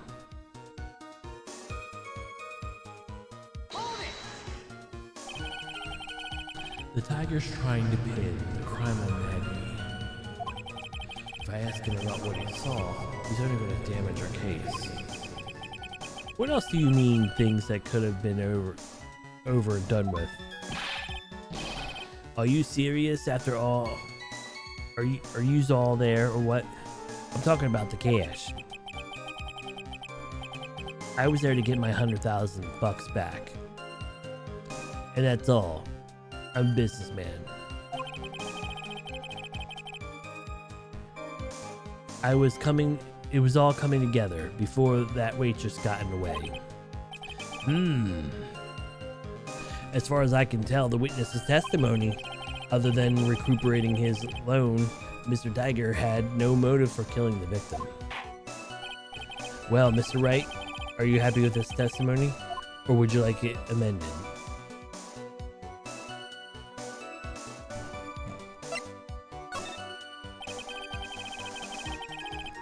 I'm not going to get anywhere without this testimony as it stands. Your Honor, the defense would like the testimony amended. Very well. Witness, will you amend your testimony to reflect on recent statements, please?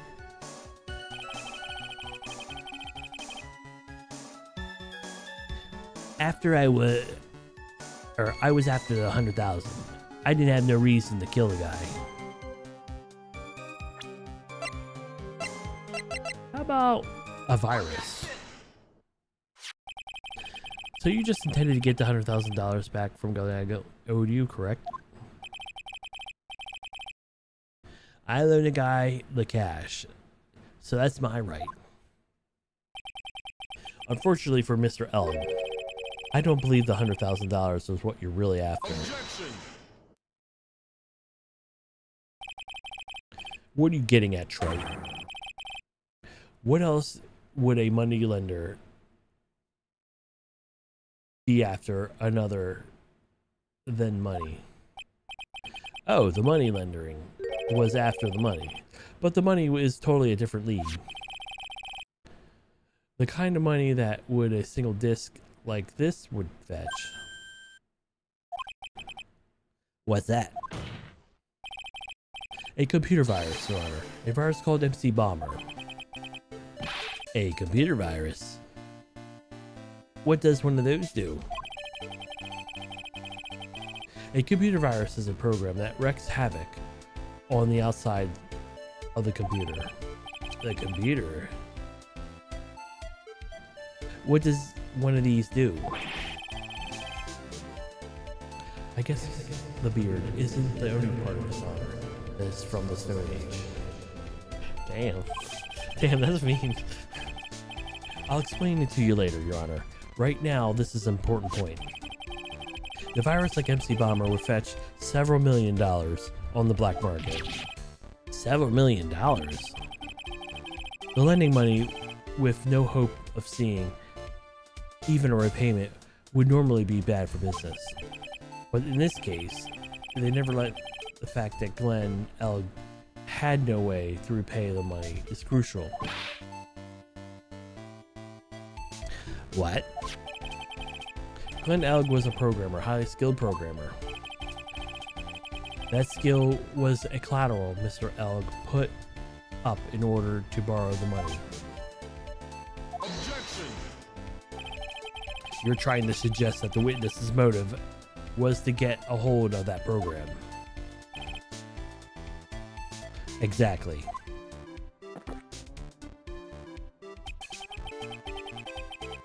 The witness may have poor fashion sense, but he's by no means an idiot, Wright.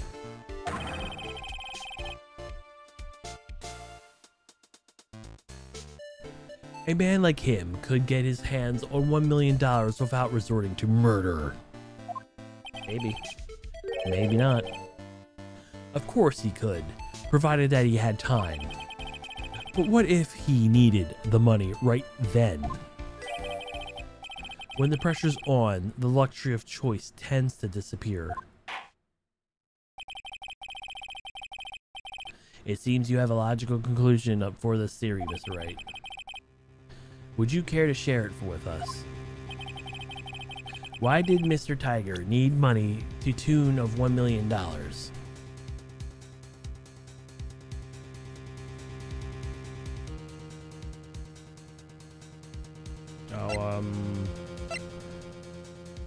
Would it be her medical bill for $1 million? What was it? Yes.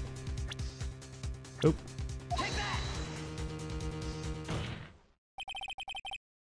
In December of last year, you found yourself in need of a huge amount of money. About 6 months ago, you were involved with a traffic accident, weren't you? An accident involving a car and a scooter in which a young woman was injured. She was taken to the hospital where she underwent surgery. How much of this you know? The medical papers and the document treatment of the young woman in question. According to these, her operation cost was $1 million. And yet, when the payment was due last month, you somehow managed to pay it in full. $1 million? A preposterous sum. Someone would sue these HMOs. Ha, no one would pay a bill like that. If the medical association got wind of it, the hospital would end up dead as a morgue. But Mr. Tiger had no choice but to pay, because his very life depended on it.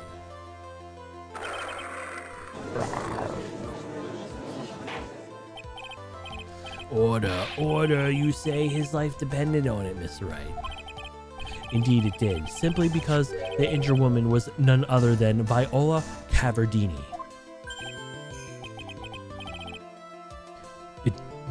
Did you say Cavardini?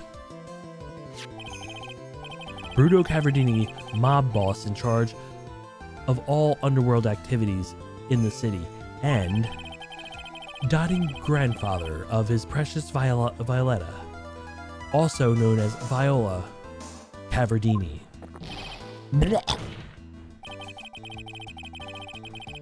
Your life was in danger unless you paid compensation to the boss, correct?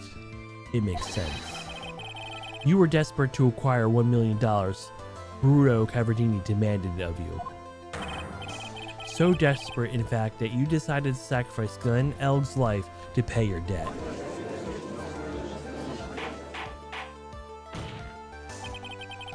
On the day of the murder, Mr. Tiger stole the sole intention was to get his hands on this CD. Glenn Elg had no way of paying back $100,000 to Mr. Tiger and knew it. But then a miracle happened. The kind that Mr. Tiger would prefer to say never happened. But he can't. And neither can I. The lottery won. Exactly. On the 11th hour, Mr. Elg won $500,000 on the lottery, which left Mr. Tiger without no way of getting his hands on an all-important CD. At least, no legitimate way.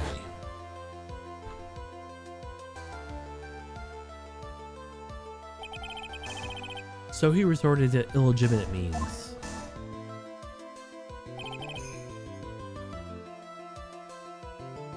That's crazy.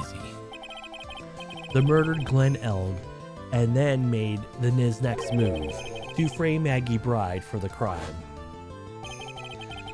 Mr. Tiger proposed as Glenn Ellen, while Violetta Cavardini played the role of Miss Bride. And then when they reacted the whole thing in order to establish a witness. The witness being one we all heard testify yesterday, Victor Kudo. Like I said, Trike, that's crazy. No one could pull off a stunt like that. For starters, there's no way the chef could have been kept in the dark about it. Mr. Armstrong was in on it from the very beginning. Have you forgotten already, Mr. Godot? Mr. Armstrong owed the witness money. $500,000, in fact. And he had no choice but to go along with Mr. Tiger's plan.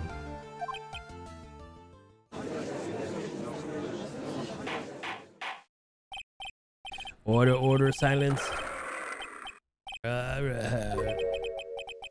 You put on a good show, Spiky. If you want to stay alive in the loan shark business, you got to be careful. Who's saying I dressed up like that kid and created a witness and framed someone? If I did something that crazy like that, I'd leave the trail as bright as my shirt. I ain't dumb enough to do something sloppy like that. I agree. You do? Despite your appearance, you were very careful. That's why you took one or more precautions. One more trick, and that sure Miss Bride would have had no way out. What? Another one? Mr. Wright. Interesting. Why don't you fill us in on that, Trite?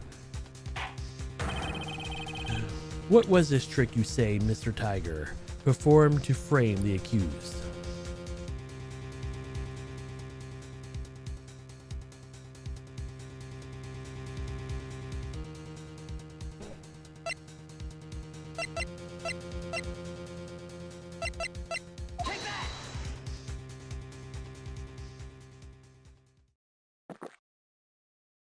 Too much coffee, man.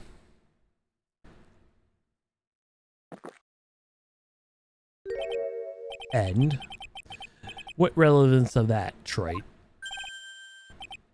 It's just a little intro. An intro to what? It seems this all had been an elaborate trick on the part of the defense. No, wait. Mr. Tiger did play a trick, a huge trick. Interesting. Why don't you fill us in, Trite? What was the trick you said Mr. Tiger performed to frame the accused?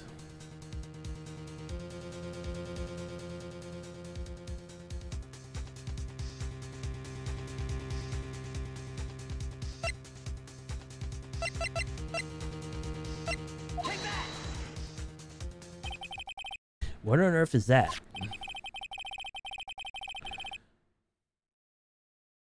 What an insult to think anyone could be fooled by such a childish imitation. Consider yourself insulted, Your Honor.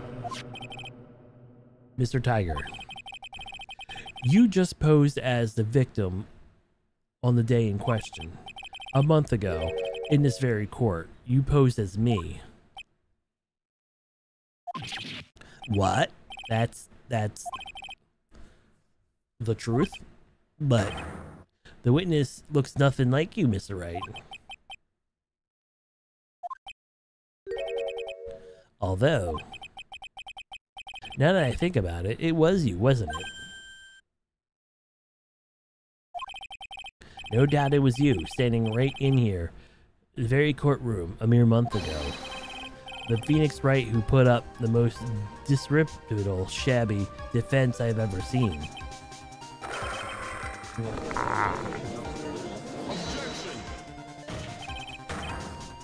Can you prove that, Gramps? Prove that the attorney who represented the accused here a month ago was this man? Are you prepared to take the stand and testify that it was him? Nope. Hey. Forget about it, yeah? I wouldn't do something like that, not me. You made a mistake, right? It was something else, huh? Have you no pride, sir? What cup number is that? This is a matter of pride. In the case you didn't know, Trite, here in the court, we deal with people's lives. Mr. Godot is right. Your Honor, speaking for myself, I'm absolutely convinced. The attorney in question was the witness standing before me now. However, I preside over the court as a judge with invested power behind power handed down by a verdict. Someone in my position cannot be swayed by the memory without evidence to support it. No! If the defense has no further evidence for the court now, excuse the witness. Circumstances surrounding Mr. Tiger are dubious for sure, but not conclusive. But we've come so far. You say he impersonated Glenn Elk. You say he impersonated you. But none of that adds up to a murder charge. You have the shred of evidence that the witness poisoned the victim's coffee. Yeah.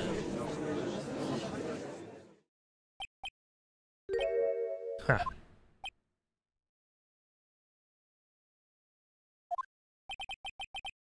Sucks to be you, Wright. Don't mess with the tiger or you're going to get mauled. You've got that? We all managed to do here was chase him around a bit. But I was close to getting around him. I meant his own kill. Ha. Looks like I won't be needing a refill. If I just had one more piece of evidence. One more piece of evidence, maybe I can get Maggie off the hook. This witness cross-examination is over. You are free to go, Mr. Tiger. Hold it. No, hold it. No. Oh, there we go. There we go. There we go. Hold it. Your Honor, sure. Wait. Detective Gumshoe. Sorry I took so long, pal. Well, I staked everything on this. My badge, the works. So here it is. My heart's counting on this, too. What is it, Detective? Isn't it obvious, pal? It's the final decisive piece of evidence. What?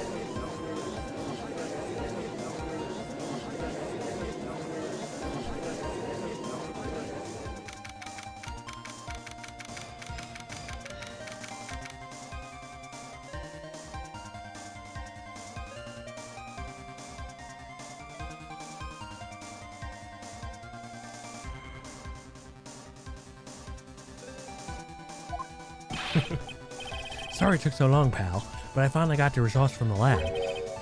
The results? About the prints, pal. From this medicine bottle. Oh, so, did you know who the prints belong to now? Do you think I'm some kind of hack detective? Of course I know. So, tell us, they're tigers, right? I knew it. You bet. It's clear as crystal, all over the bottle. They're for your tiger's paw. Prince, all right. Great. We've got him now, Nick. What's wrong with you? You've already said a word since Detective Gumshoe got here. He laid everything on the line for this, Nick. I know. Look, I'm sorry. This is kind of hard to say, but it really doesn't make any difference whose prints are on this bottle now. Huh? What? Why not? We need to produce at this stage in the trial. It's irrefutable evidence that the tiger put the poison in Glenn Elk's coffee. He's already admitted to that and met the victim. The fact that these prints are on this bottle really doesn't make any difference now. I knew it. Great. No matter how hard I try, I'm never of any use. Hey, don't be so hard on yourself. This was our last chance to help Maggie.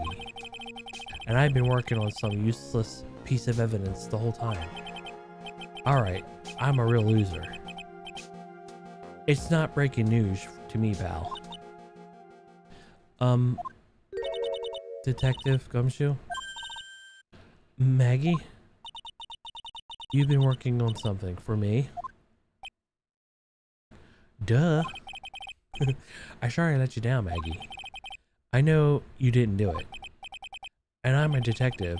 We're supposed to be able to prove stuff like that. I'm really sorry. Okay. Detective Gumshoe, wait. He's gone. Isn't there anything we could do, Nick? I wish there was. Gumshoe worked so hard to get that evidence. If only there was some way I could use it.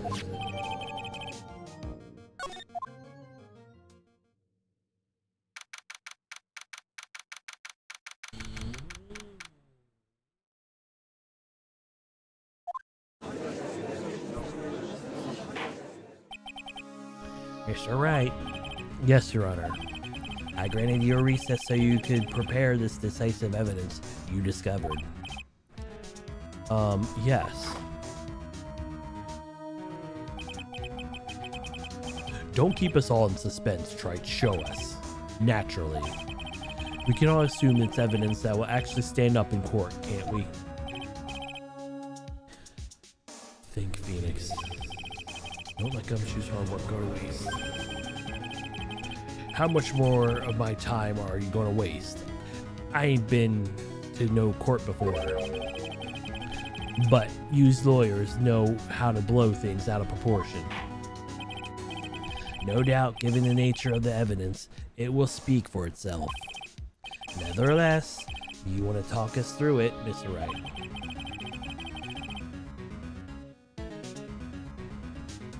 Well, I know I can't prove anything new with this evidence, but I'm really backed in the corner here. But if he thinks he got me beat, he'll let his guard down a bit. Don't keep us waiting any longer, Wright. Present this final decisive piece of evidence to the court.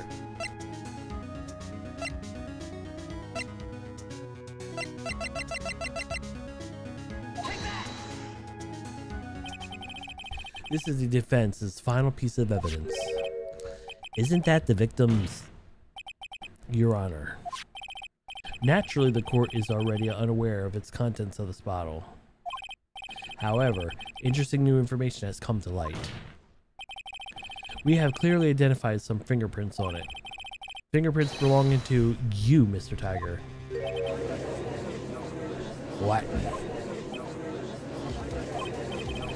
By Mr. Wright. What conclusion are you hoping to draw from this new information? Everyone here knows what this bottle contains. Except for one man. One person in this court should theoretically be in the dark. My prints are on that pansy-looking bottle.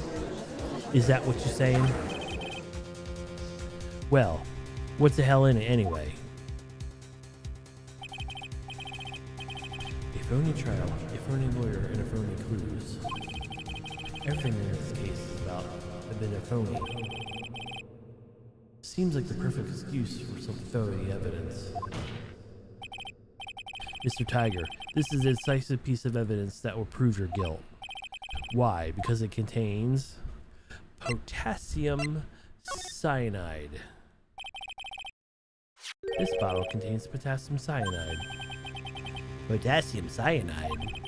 The poison used to murder Mr. Elg, Your Honor. The victim's killer used this very bottle. And in this bottle, Mr. Tiger, we found your fingerprints. Well, how do you care to explain that?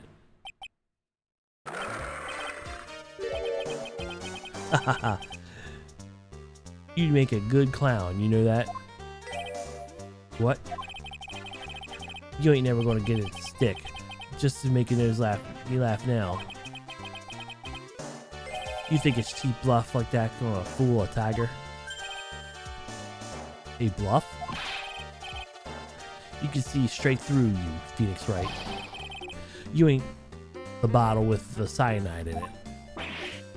No, this is the bottle we found traces of poison in it. Don't mess with the tiger or you're going to get ripped up in shreds. The cyanide bottle was brown, and this one's made of glass. A cheap piece of trash. You don't look nothing like it.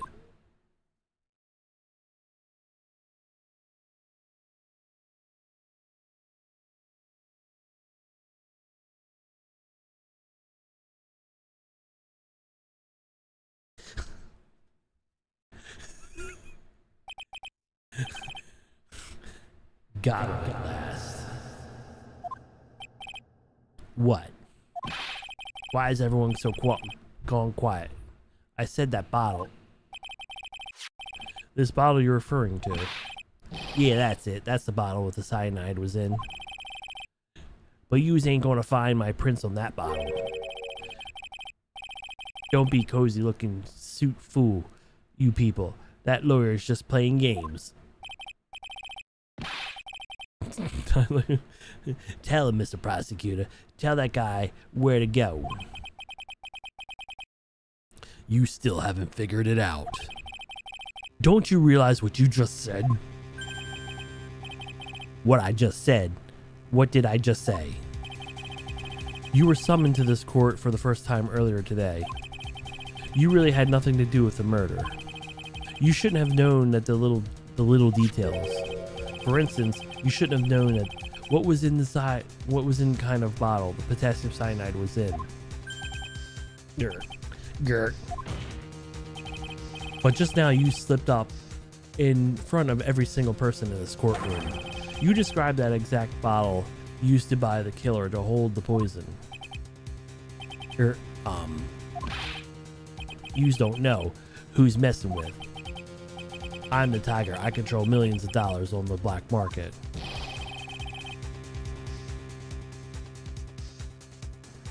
You think I'm going to let some jumped up suit get the better of me?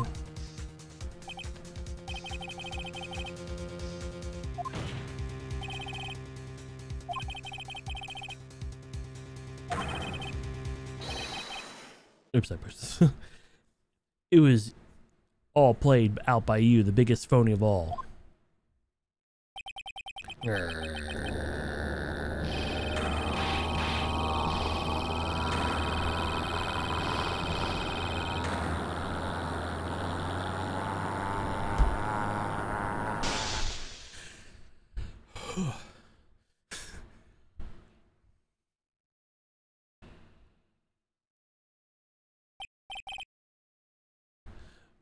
What's going on? It looks like a blackout.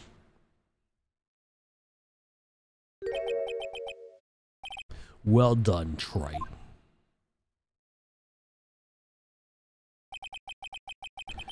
I saved my 17th cup of coffee just for you. Savor it.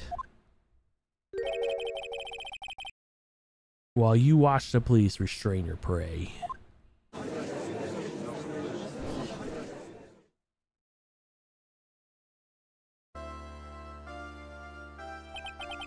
Mr. Wright, you can caught a tiger by his toe, but if this one hollers, he won't be let go. Now then, how are things going with Mr. Tiger, Mr. Godot? He's been arrested on suspicion of murder of Glenn Eld, Your Honor. Fortunately for us, we've managed to rectify a very grave error. Miss Bride was found guilty in absence of a genuine defense attorney. Yes, she was. And in absence of a genuine evidence. But the tiger made one mistake. Indeed. He nearly got away with everything if it wasn't for just one slip of the tongue. Furio Tiger is truly frightening criminal. Truly frightening one. If the defense attorney over there. Godot. Well. I'm now in a position to deliver my verdict. The court finds the defendant Maggie Bride not guilty.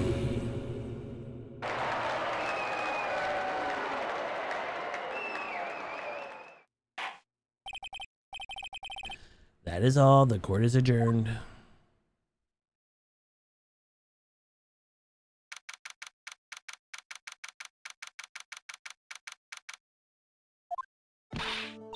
Mr. Wright, I am lost for words. Thank you, sir. Congratulations, Maggie. I was so mad when Mr. Wright landed me in trouble a month ago, but now I feel like I can forgive him. Hey, that wasn't me, Maggie. That was the tiger. Look, Nick, in that doorway.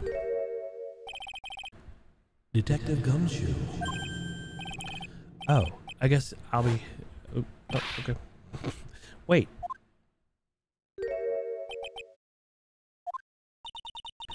Detective Gumshoe.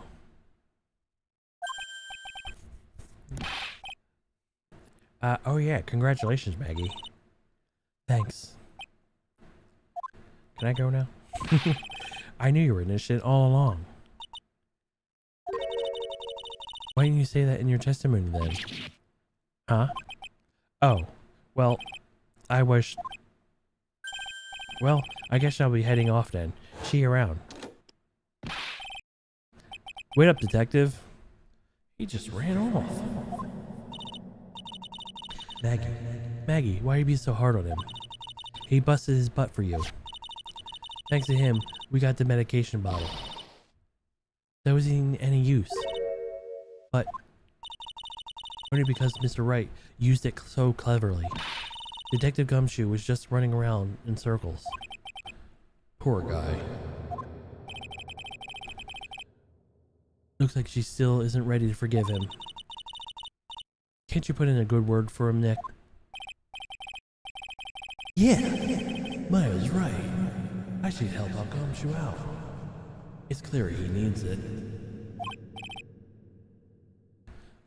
Maggie.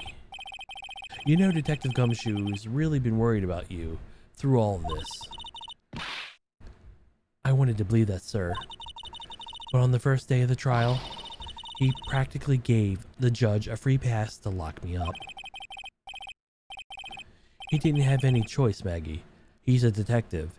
He has to report the facts. He doubted me. That's why. He thought I might have done it. I've got to prove to her that Gumshoe really cares about her. I know. I'll give her a little present to celebrate her freedom. Have your weenies. Here you are, the present to celebrate your freedom. That's a present from Detective Gumshoe, made with a ton of love. He said that you lost weight and he was worried about you. Detective Gumshoe? I actually really like weenies, you know.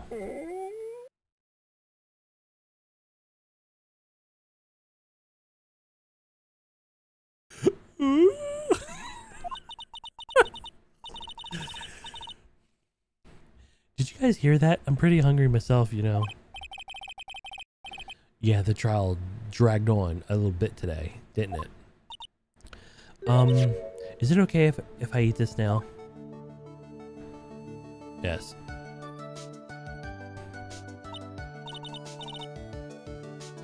So how's it, Maggie? It's really good.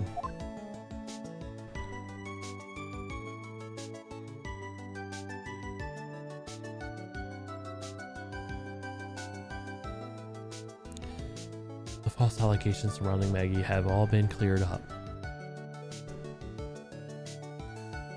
And who knows, maybe the whole new chapter in her life is about to start.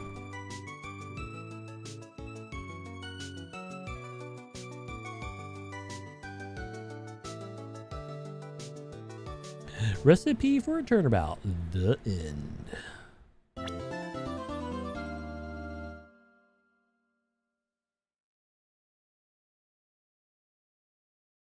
Oh yeah, Edgeworth's in this one. Okay, yeah, all right. Yes. And we'll save part 4 or episode 4 next time. I will see you guys then. Peace.